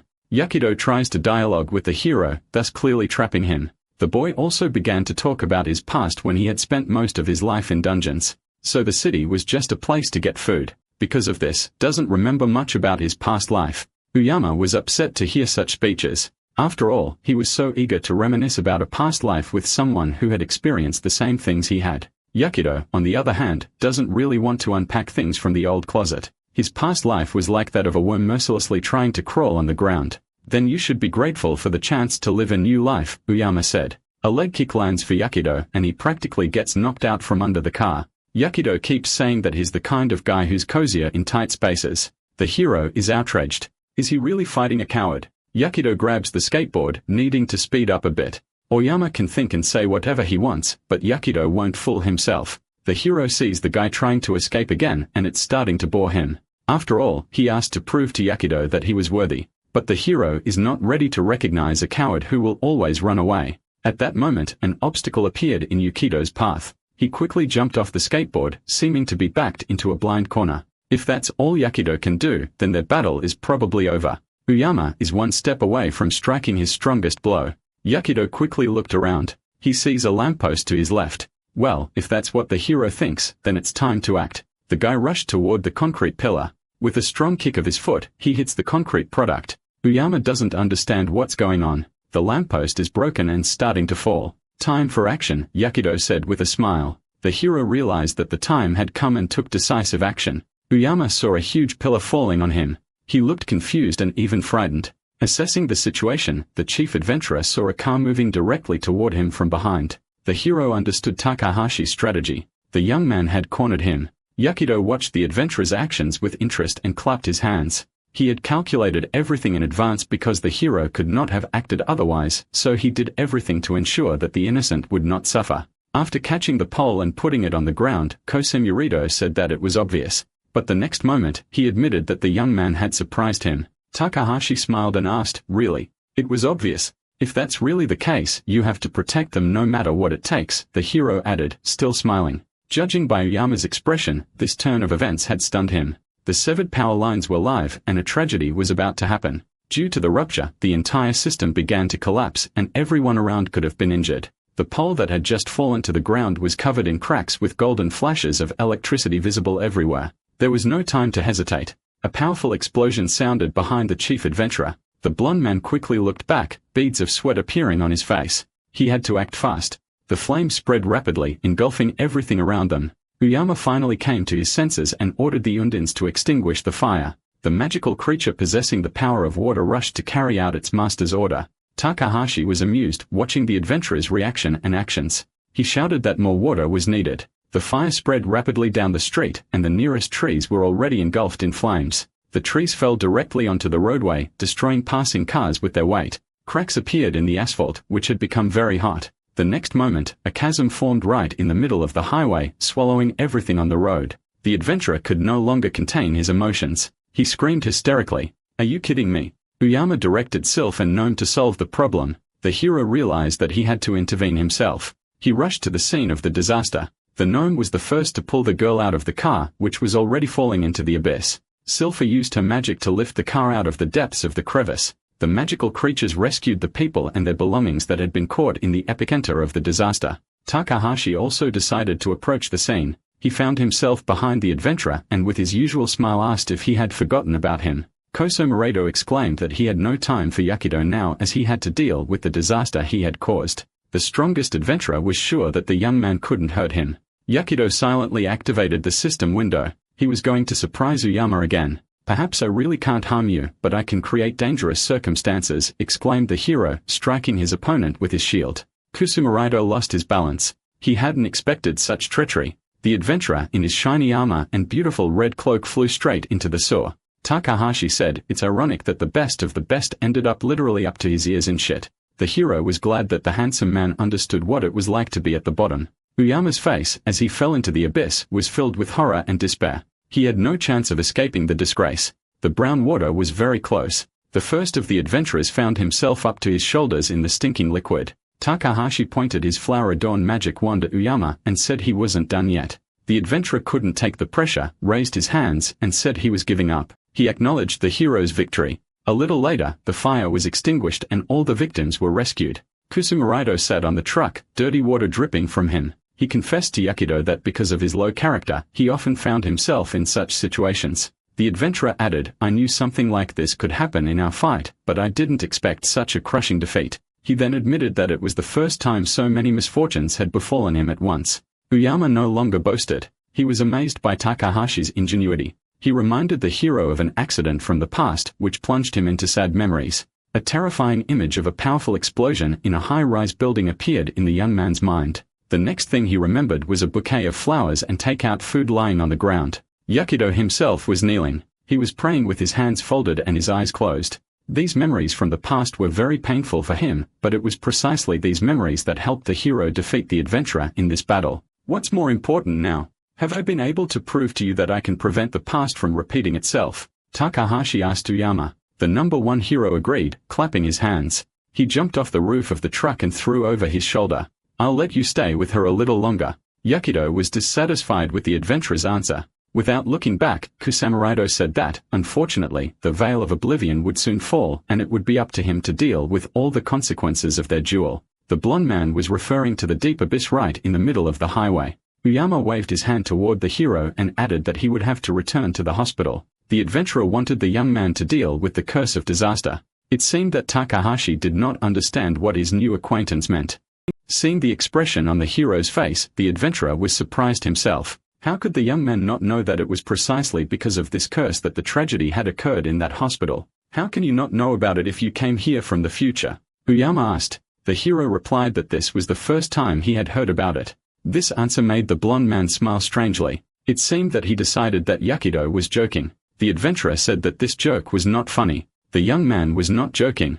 With a serious expression on his face, he folded his arms across his chest, genuinely not understanding what was being discussed. "You really don't know about this disaster?" Kusumaraido exclaimed in astonishment. He couldn't understand how the young man could not remember the fires and destroyed roads. "You see, I spent my whole previous life in the dungeons. I farmed slimes for 10, the boy finally explained. Now Uyama understood that Yakido didn't remember everything from his past life. He decided that in that case, the young man couldn't know how to resist the curse. The hero spread his arms. It was the absolute truth. He had no idea how to get rid of this trouble. This news upset the adventurer. He lowered his eyes to the ground and silently stared at his shoes for a while. Finally, the blonde man said that there was no time to explain everything now anyway. Seeing the color of the sky, he realized that oblivion was about to descend. "Go to the morgue. It's in the basement of the hospital. When you get there, you'll understand everything," said Uyama. Yakido asked irritably why he should listen to him. The hero replied that he would try to figure everything out himself, but there was a chance he wouldn't be able to. As he walked away from Takahashi, he threw over his shoulder, "If nothing is done, many people could die." Hearing such words from the adventurer, the young man was confused. He wanted to ask something else, but Kusamuraido had already taken flight and disappeared into the sky. "I don't understand what's going on, but it's better to go back to the hospital," the hero decided. He touched the bracelet of changeability to return to his mother and sister as quickly as possible. The young man made it in time because the next moment, the void began to disappear. When the magic finally wore off, people were walking on the streets again. They couldn't have imagined that just a few minutes ago, the strongest beings had been fighting on the street. Yakido made it to the hospital in time. No one in the office could have imagined that he had disappeared somewhere. The doctor advised the boy's mother to have regular checkups. Yuki got up from her chair and promised to follow the doctor's advice. She was grateful for the good news. Takahashi smiled, pleased that he had managed to get the elixir and save his mother. The young man discreetly glanced around the office from under his brow. He remembered the adventurer's words. "I don't have time to explain. I don't fully understand what might happen myself." This warning prompted the hero to check the blonde's warning. He headed out of the office, took a few steps to the door, and grabbed the handle. "The only thing I know is that we can't stay in the hospital," Takahashi thought. The hero was sure that he had to get his sister and mother out of there as quickly as possible. When they were in the hallway, Nozomi said, "I'm so nervous that I really want to eat." His mother suggested stopping at a cafe on the way home. She wanted to celebrate her miraculous recovery, but Yakido objected, saying that he would cook dinner for them himself to mark the occasion. His sister looked stunned that her brother would be cooking, as this was a rare occurrence in their family. The young man smiled and said, "Why not? I just have one request. Could you go to the store and buy everything for dinner without me?" His mother replied that if Yakido wanted to treat them, how could they refuse him? Nozomi said she didn't mind either. Yuki and her daughter headed for the exit, discussing what delicious meal Takahashi wanted to cook for them. The hero waited patiently for his family to leave the hospital grounds. Once he was sure that his mother and sister were safe, he went to check the morgue. First, he went into the men's restroom. He had something to do. Locking himself in a toilet cubicle, Takahashi put on a white hooded cloak. This cloak was magical, a prize from his victory over the bandit, Kido. He used it to avoid encounters with all sorts of weak monsters that were not worthy of his attention. The hero did not think that this invisibility cloak would be needed for such a reason. The patient, who was also in the bathroom at that moment, saw the door open by itself and decided that there was a ghost there. Meanwhile, the young man managed to reach the elevator at the end of the corridor. Yakido patiently watched as the elevator slowly descended from the top floor. He wondered why he had never heard of the curse of the disaster. Uyama said that when he got to the morgue, he would understand everything. Finally, the elevator display showed B1. It was the basement floor where the morgue was located. The doors opened and the hero saw a corridor with many doors. He boldly stepped out of the elevator and headed forward, hoping to figure out where he needed to go. The young man noticed that there was a deathly silence all around him. Could it be that there is something here that will cause a catastrophe? Yakido thought. He decided that first he needed to check if there was anyone alive on this floor. The system's radar showed that there was no one there. This meant that the hero could check everything thoroughly. Takahashi looked ahead, carefully reading the signs on the doors, wanting to find the right one as quickly as possible. Finally, a door with the sign Morgue appeared ahead. The moment had come. The young man quietly opened the door. It was dark inside. When his eyes adjusted, the hero could see a tiled room and a row of beds. He saw people lying there, their faces covered with white cloth. "There's a good chance that one day I'll be among them," flashed through Yukido's mind. The young man walked past the bodies of the dead, waiting for understanding to come to him. Stopping at the end of the room, he looked back at the dead. The hero took the hood of his magic cloak off his head and decided to wait a little longer. In the end, he found nothing. Yakido assumed that Uyama had decided to play a joke on him. The young man activated the system window. Suddenly, his eyes nearly popped out of his head. The message was red, which could only signal danger. Takahashi heard some strange sounds and a red glow rose from the beds where the bodies lay. Suddenly, the body of one of the deceased moved and the blanket fell from her face. The woman was twisted as if in a convulsion. The living dead began to rise from the bed, a sight not for the faint of heart. Less than a minute later, a dozen zombies began to approach the stunned hero. The living dead began to growl, which was truly beyond the pale. Now Takahashi agreed with the adventurer. He had indeed received a clue in the morgue. The young man held his sword in front of him, preparing to face the danger with dignity. The closer the zombies got, the more the hero felt the unbearable smell of rotting flesh. Usually, the strongest seekers challenge the undead from above, Yakido managed to think. The living dead approached, growling and foaming at the mouth like rabid dogs. The first to attack the young man was a woman with long hair. A thought flashed through the boy's mind that this was not some kind of zombie virus. One swing of his sword and the zombie's head flew to the floor. Yahello came to the conclusion that this was most likely the result of a curse. The first body fell to the ground, but the other dead were already close by. If an adventurer is cursed before death and not buried within a certain period of time, he turns into a zombie, Takahashi recalled. The hero's next blow tore the living dead apart along the torso from the head. As soon as the young man finished off the second monster, a third zombie attacked him from the side. The hero reacted lightning fast, throwing the undead away from him with a kick to the stomach with his right foot. Takahashi realized that the curse could spread to neighboring corpses. Yahello remembered that in his past life, the souls of the dead were pacified with the help of holy power. But in this life, unfortunately, no one had yet mastered such a method. The boy had time to think. It's good that this curse doesn't spread to the living, but that was only if the zombie didn't bite you.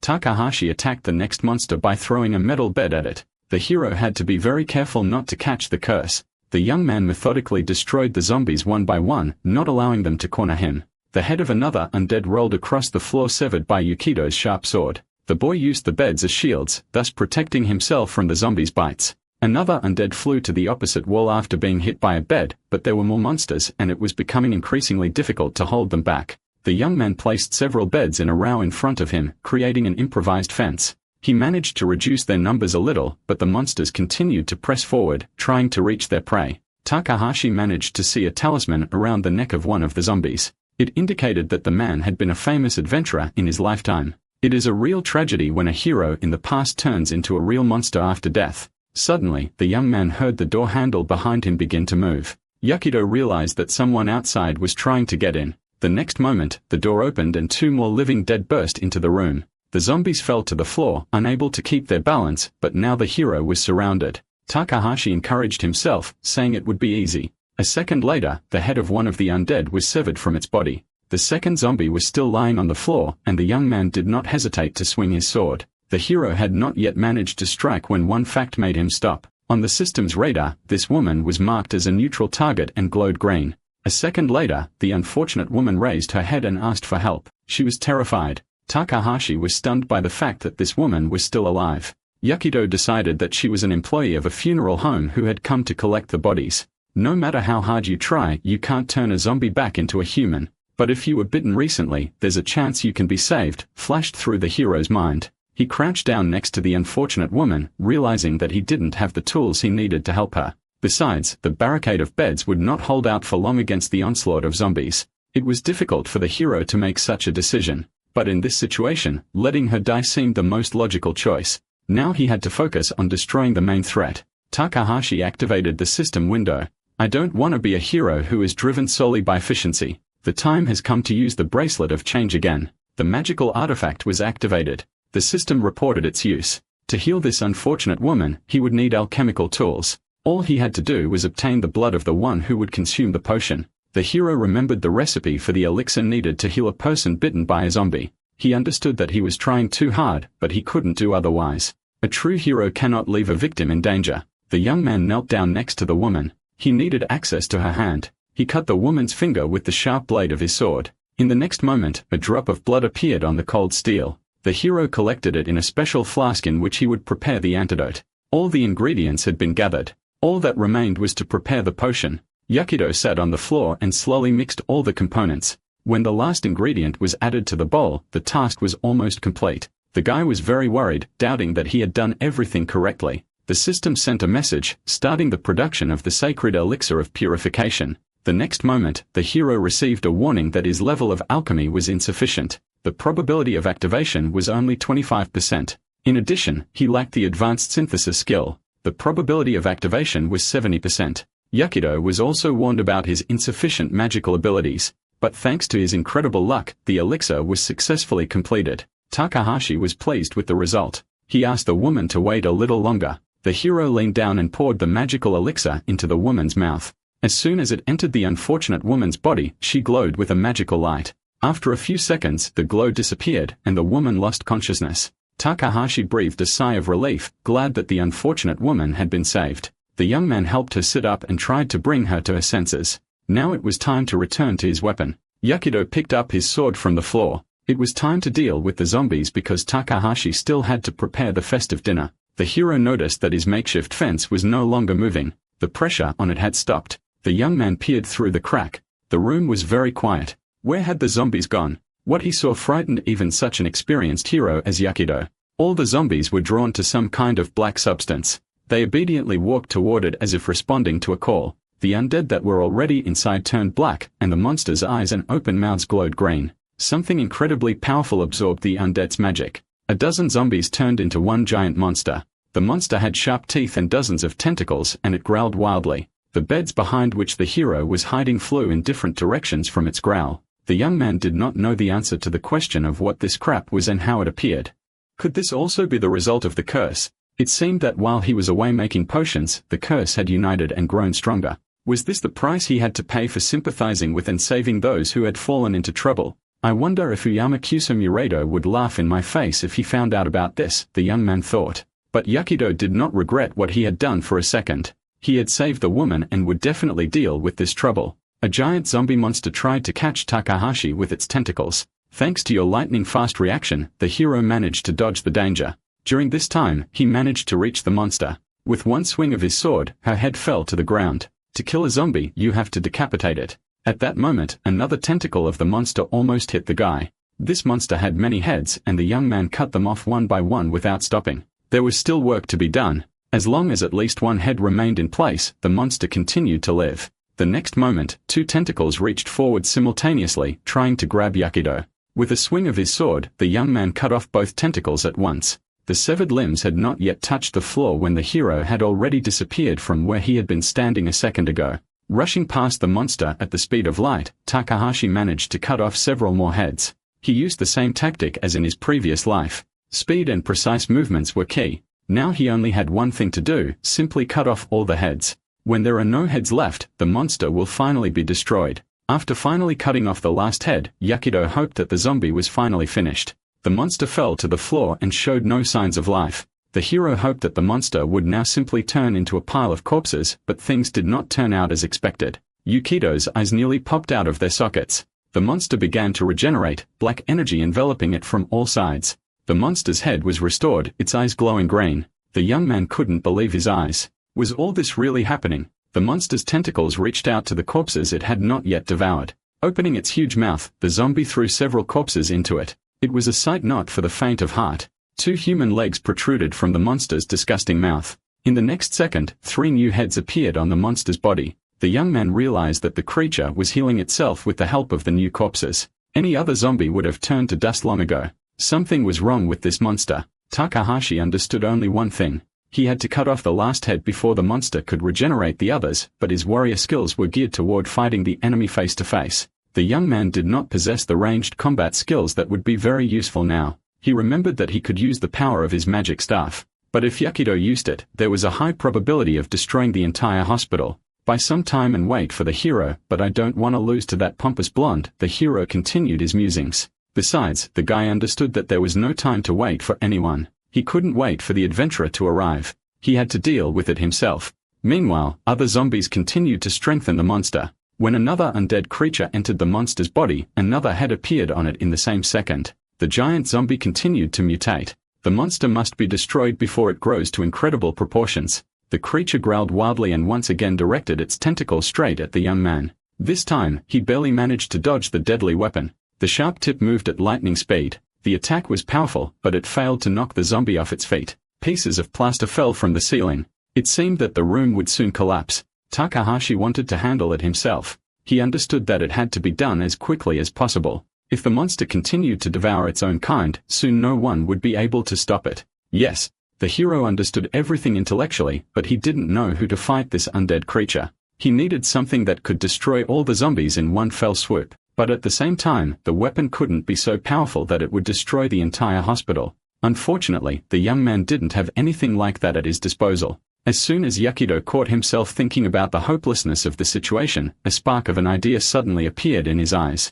The hero glanced behind him. In the corner of the room stood an alchemical bowl. At that moment, the creature reached out its tentacles toward the young man again. With 2 swings of his sword, Takahashi cut off the creature's appendages. The boy decided that the alchemical kit could help him in his fight against the zombies. The main idea was that it could be used for more than just creating medicines. The young man rushed to the alchemical kit, barely managing to hide behind the metal bed. Despite the danger, the hero did not despair. If you don't have something, just make it, flashed through Yukido's mind. In a critical situation, the brain begins to work at full capacity. The young man's gaze caught on the metal leg of the table. He wasted no time and cut off a piece of the pipe with his sword. The young man decided that even ordinary things could be turned into weapons now. The system recorded that 4 legs from the stretcher had been obtained. At that moment, a giant tentacle smashed the fortification behind which the hero was hiding. Yakido smiled and exclaimed, "How impatient you are." Takahashi decided to use the steel plate. The system recorded this moment as well. In the system's artifact table, the guy activated the shield. "Be a little slower and dumber," said the hero. The young man hid behind the shield just as 3 tentacles rapidly approached him. The shield was light and durable, so using it was a good idea. Now the hero needed a book with various recipes from the alchemy kit. Blocking the tentacles' blows with the shield, Yakido quickly flipped through the pages. Suddenly, his gaze fell on a recipe for black powder which required potassium nitrate, sulfur, and charcoal. Takahashi was a little disappointed because he couldn't imagine where he could get these ingredients while in the morgue. He could use the bracelet to teleport to a store. But when he looked at the bracelet, the hero realized that its energy was completely depleted. He had been using it non-stop throughout the day. Suddenly, while fleeing from danger, the young man realized that he could create the ingredients himself. The hero's knife noticed a piece of wood in the corner that could be used to make charcoal. First, he should focus on the first element. The hero immediately threw the cedar wood into the magic cauldron. The creation of charcoal has begun. The system reported that alchemy cannot help create this ingredient. The probability of success is only 25%. The level of alchemy mastery is insufficient. But once again, thanks to Yukido's incredible luck, high-quality charcoal was created after all. A thought flashed through the hero's mind. There's still sulfur and potassium nitrate left. Continuing the fight, the young man could not even imagine how to find them. He didn't stop for a moment, attacking the monster again and again. Takahashi's next lunge at the zombie monster completely disoriented him for a moment. The guy decided that now was the time to use the power of the internet to get information. The young man asked in the GPT chat what could be used to replace sulfur and potassium nitrate. The next moment, he read that these 2 components could be found in ordinary matches. The hero's gaze fell on a pot of incense. A thought flashed through his mind. They must have been lit with something, right? Yakido looked at the woman he had rescued. She was still in no condition to help. The young man bent down and picked up her purse. There was a chance he might find something useful inside. After emptying the contents of the bag onto the floor, Takahashi immediately saw the matches. He immediately threw them into the alchemical cauldron to release the necessary components. The system again doubted the success of this task, but everything worked out for the best. Sulfur and potassium nitrate were successfully extracted. Now it was time to create black powder, which should help get rid of the cursed monster. The production of black powder was quickly and successfully completed. Success was once again on the hero's side, but this is not the end. Now it is time to create a bullet. The production of a high-quality bullet was also completed. Soon, the hero will be able to put an end to this story. The young man's gaze fell again on the woman's bag, and he remembered seeing something else useful inside. He quickly approached, opened the notebook, and began to write something. When he was done, Yakido looked closely at what he had drawn on the piece of paper. Judging by the expression on the hero's face, he was pleased with his own idea. At that moment, when the hero was distracted, the monster, which had managed to recover, struck. The zombie growled wildly, confident that the end of its victim was near. It lunged straight at the guy, and it seemed that in a moment, everything would be over for Yakido. What is the most effective weapon against zombies? The hero asked himself with a smile. The young man tore off a sheet of paper and threw it into the cauldron. The hero managed to draw a sketch of a pistol, which was essential for using a black powder bullet. In the system window, Takahashi activated the icon with a metal leg from a wheelchair. The alchemical cauldron began to bring the new recipe to life. As always, the system warned that it could not yet create this ingredient. Due to the lack of metallurgy skills, the weapon created may be of poor quality. Despite his lack of magical skills, thanks to luck, the creation of a high-quality self-firing sawed-off shotgun was successfully completed. The young man did not want to desecrate the corpses of the slain hunters, but what could he do? He could not waste any more time, so he quickly loaded his homemade weapon with black powder bullets. Takahashi aimed directly at the main head of the zombie monster. Today, he would kill the undead creature once again. The boy waited for the monster to get even closer. He only had one chance. The system warning came quickly. The hero's class does not require the use of firearms. Chance of explosion, 30%. But Yakido was already used to relying on his own luck. He was sure it would work, and he was right. The shooting worked. The black powder bullets flew straight toward the zombie. The danger was rapidly approaching, but the monster did not understand how this small golden object threatened it. One bullet hit the tentacle with which the monster had managed to cover its head, but another hit the target, the creature's head. At that moment, the broken shell fell to the floor. The hero noticed that the creature was trying to recover quickly, one eye reappearing, but another ball of black powder prevented this recovery. "Don't even think about it," Takahashi said. This time, he would not allow the monster to regenerate. Another shot blew off several more heads on the zombie's body. The guy didn't stop. He kept shooting again and again. The stubborn monster still didn't want to die, but the hero would get his way. He was a persistent guy too. Holding two sawed-off shotguns, he rushed forward, firing again and again at the monster's heads. In the silence of the morgue, shots rang out again and again. Another cartridge filled with black powder knocked off another of the monster's tentacles. Another shell casing clattered as it fell onto the tiled floor. Yahello pulled the trigger again, but nothing happened. The system reported that the cartridges were empty. When this happened, the monster lay finally destroyed at the hero's feet, all its heads shot off. The hero carefully examined the result of his work. He wanted to make sure that the zombie was finally finished. Takahashi sighed, finding it hard to believe that the monster was finally dead. The system congratulated the young man on destroying the curse of disaster. He was the first in the world to defeat such a creature. Yahello was awarded the title of Sacred Slayer. The boy tried to believe what he had heard. He was pleased with his own achievement. Finally, this whole nightmare is over, the hero thought with relief. In the complete silence of the morgue, he suddenly heard sobbing. It was the woman he had saved whom he had completely forgotten about. The young man was pleased that the medicine he had created had worked. Suddenly, the hero remembered that he had something to think about now. He was not a hospital employee. He was covered in the monster's blood, and he was holding two sawed-off shotguns in his hands. How would he explain that? If the young man said he was the one who had returned, hardly anyone would believe him. Moreover, I entered a place where only hospital staff are allowed to enter. This is illegal trespassing. Takahashi understood that he could get into trouble. Moreover, in their world, it is forbidden to use firearms outside the dungeon. This burden of responsibility almost crushed the hero to the ground. But in the next moment, he remembered that he had descended into the basement unnoticed with the help of an invisibility cloak, and now was the time to use it again. As soon as the young man threw it over his shoulders, he heard voices behind the door. A man in a helmet shouted to his subordinates, "Activate the locators. Check if anyone is hiding here. Someone's already here."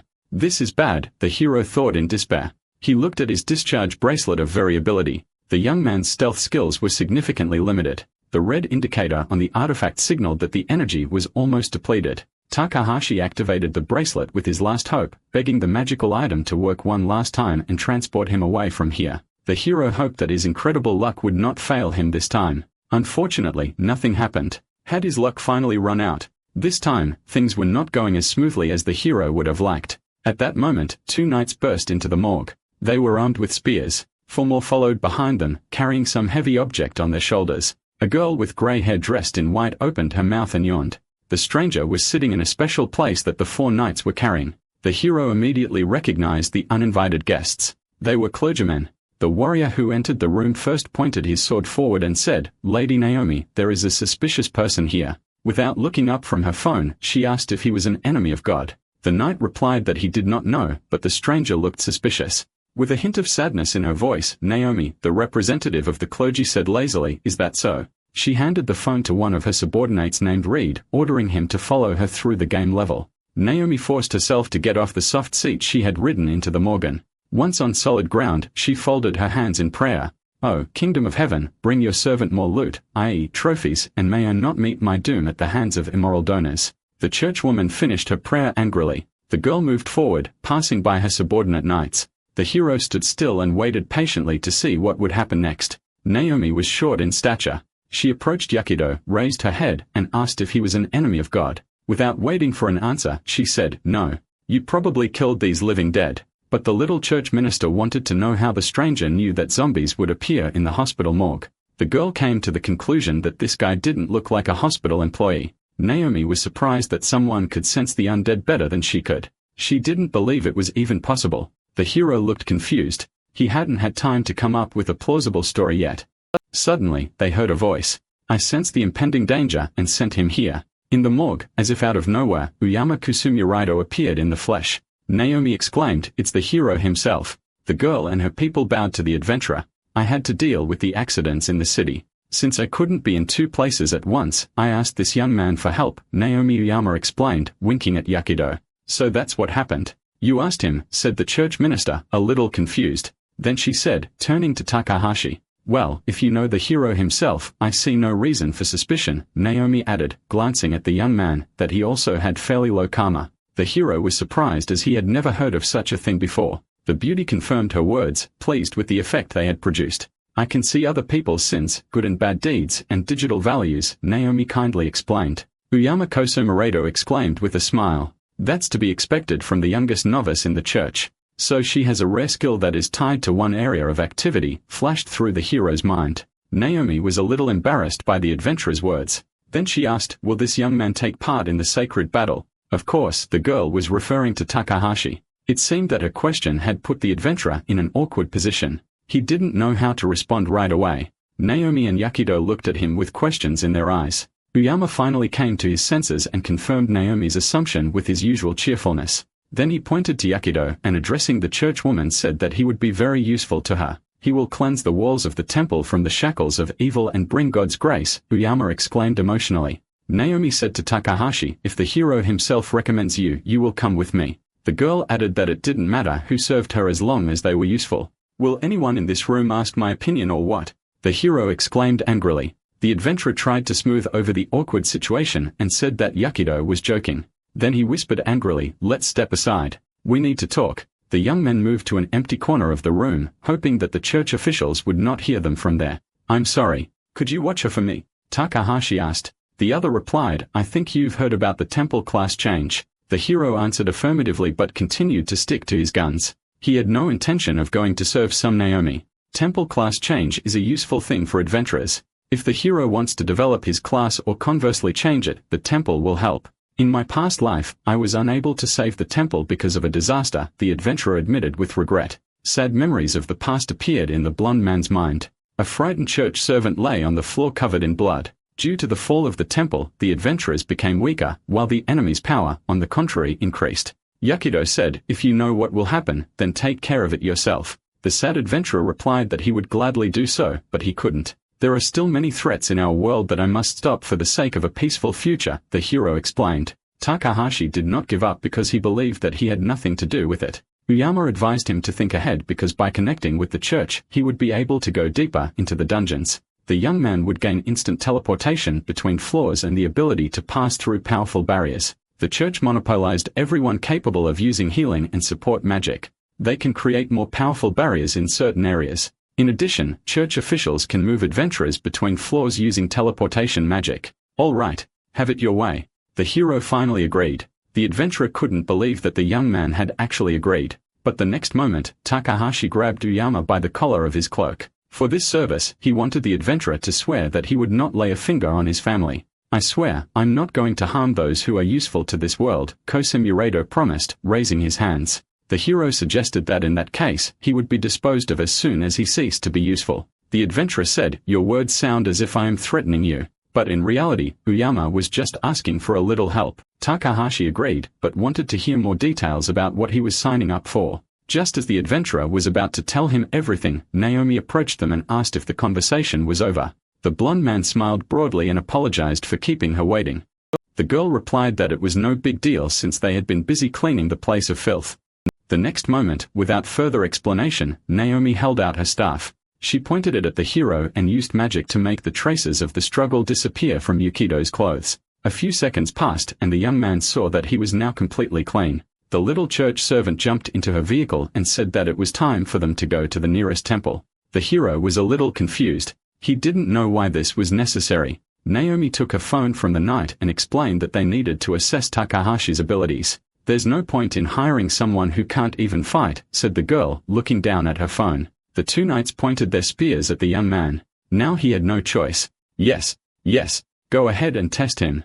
I have to go now. Good luck, my friend, said Uyama Kosumiredo as he disappeared. The hero realized that the adventurer had simply set him up, leaving without further explanation. Yakido said, I guess I shouldn't count on lunch today. Finally escaping from the hospital basement after a short journey, the hero saw a church. Accompanied by Naomi and her knights, they went inside. Inside, the temple was much larger than it appeared from the outside. Yakido stopped looking around. He was curious to take a good look at everything. The girl said it was time to begin the trial. Your opponent will be an average knight, she added, pointing to a random man from among her subordinates. The warrior immediately stepped out of line. He was a 4th-degree knight. The knight drew his sword. Takahashi kept his eyes on his opponent.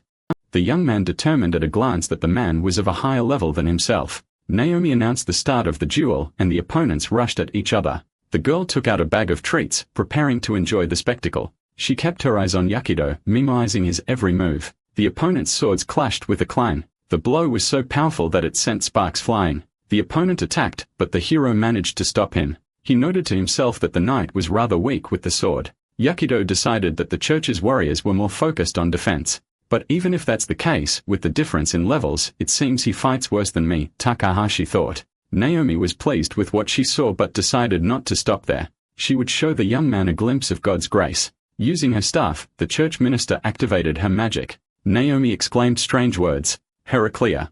Axilla. It seemed as if she was summoning someone. The girl struck the floor with her staff, and her spell came true. The hero's opponent was enveloped in red energy. Naomi enhanced his abilities with her power. Yakido did not expect such a turn of events. Would the trials of this day never end? The magical knight immediately rushed at the enemy, becoming more agile and faster. The boy noticed this immediately. As it became more difficult for him to block the warrior's blows, Takahashi looked at the girl angrily. It was unfair of her. The warriors of the church already have high endurance and defense stats. The hero thought in despair. The young man understood that with buffs to his strength, he would not be able to withstand a prolonged battle, but Yakido was not used to giving up. He looked closely at his opponent's armor, searching for a weak spot. His efforts were rewarded when his gaze fell on the church warrior's metal gauntlet. In a matter of seconds, he managed to see that the knight's armor was not as strong as it seemed at first glance. Takahashi saw his chance to win and attacked his opponent's weak spot.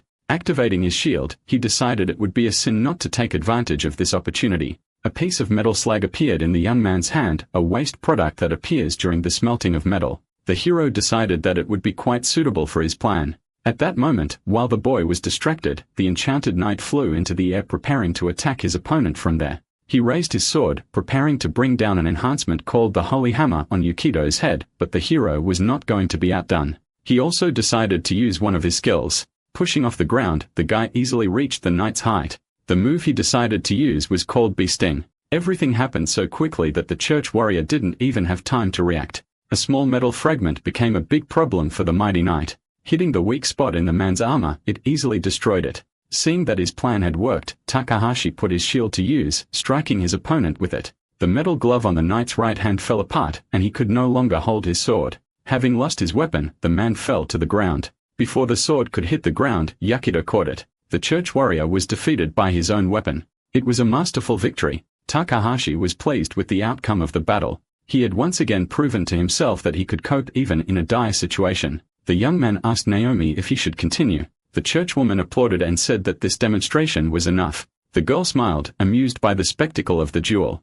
She said she considered Yakido a skilled swordsman. The hero thanked her, looking exhausted. He returned the sword to its owner, continuing to analyze the duel in his mind. I'm not strong. It's just that the church warriors rely too much on buffs, Takahashi concluded. Naomi immersed herself in her phone game again, saying to the hero, "You're free now. See you later." Takahashi looked at the girl, but she no longer paid any attention to him. He didn't need to be told twice. The guy turned and left the church. Without wasting a minute, Yakido hurried home, where his mother and sister were waiting for him for dinner. About an hour later, a delicious meal was served. Today, they were celebrating his mother's miraculous recovery. Nozomi and Yuki's plates were full of golden porridge, but for some reason, the third dish had turned black. The young man wished his family bon appetit. He seemed not to notice that his portion was completely burnt. Nozomi clutched her head when she saw that her brother was going to eat it. Yuki suggested that her daughter try it quickly since Yakido had tried so hard for them.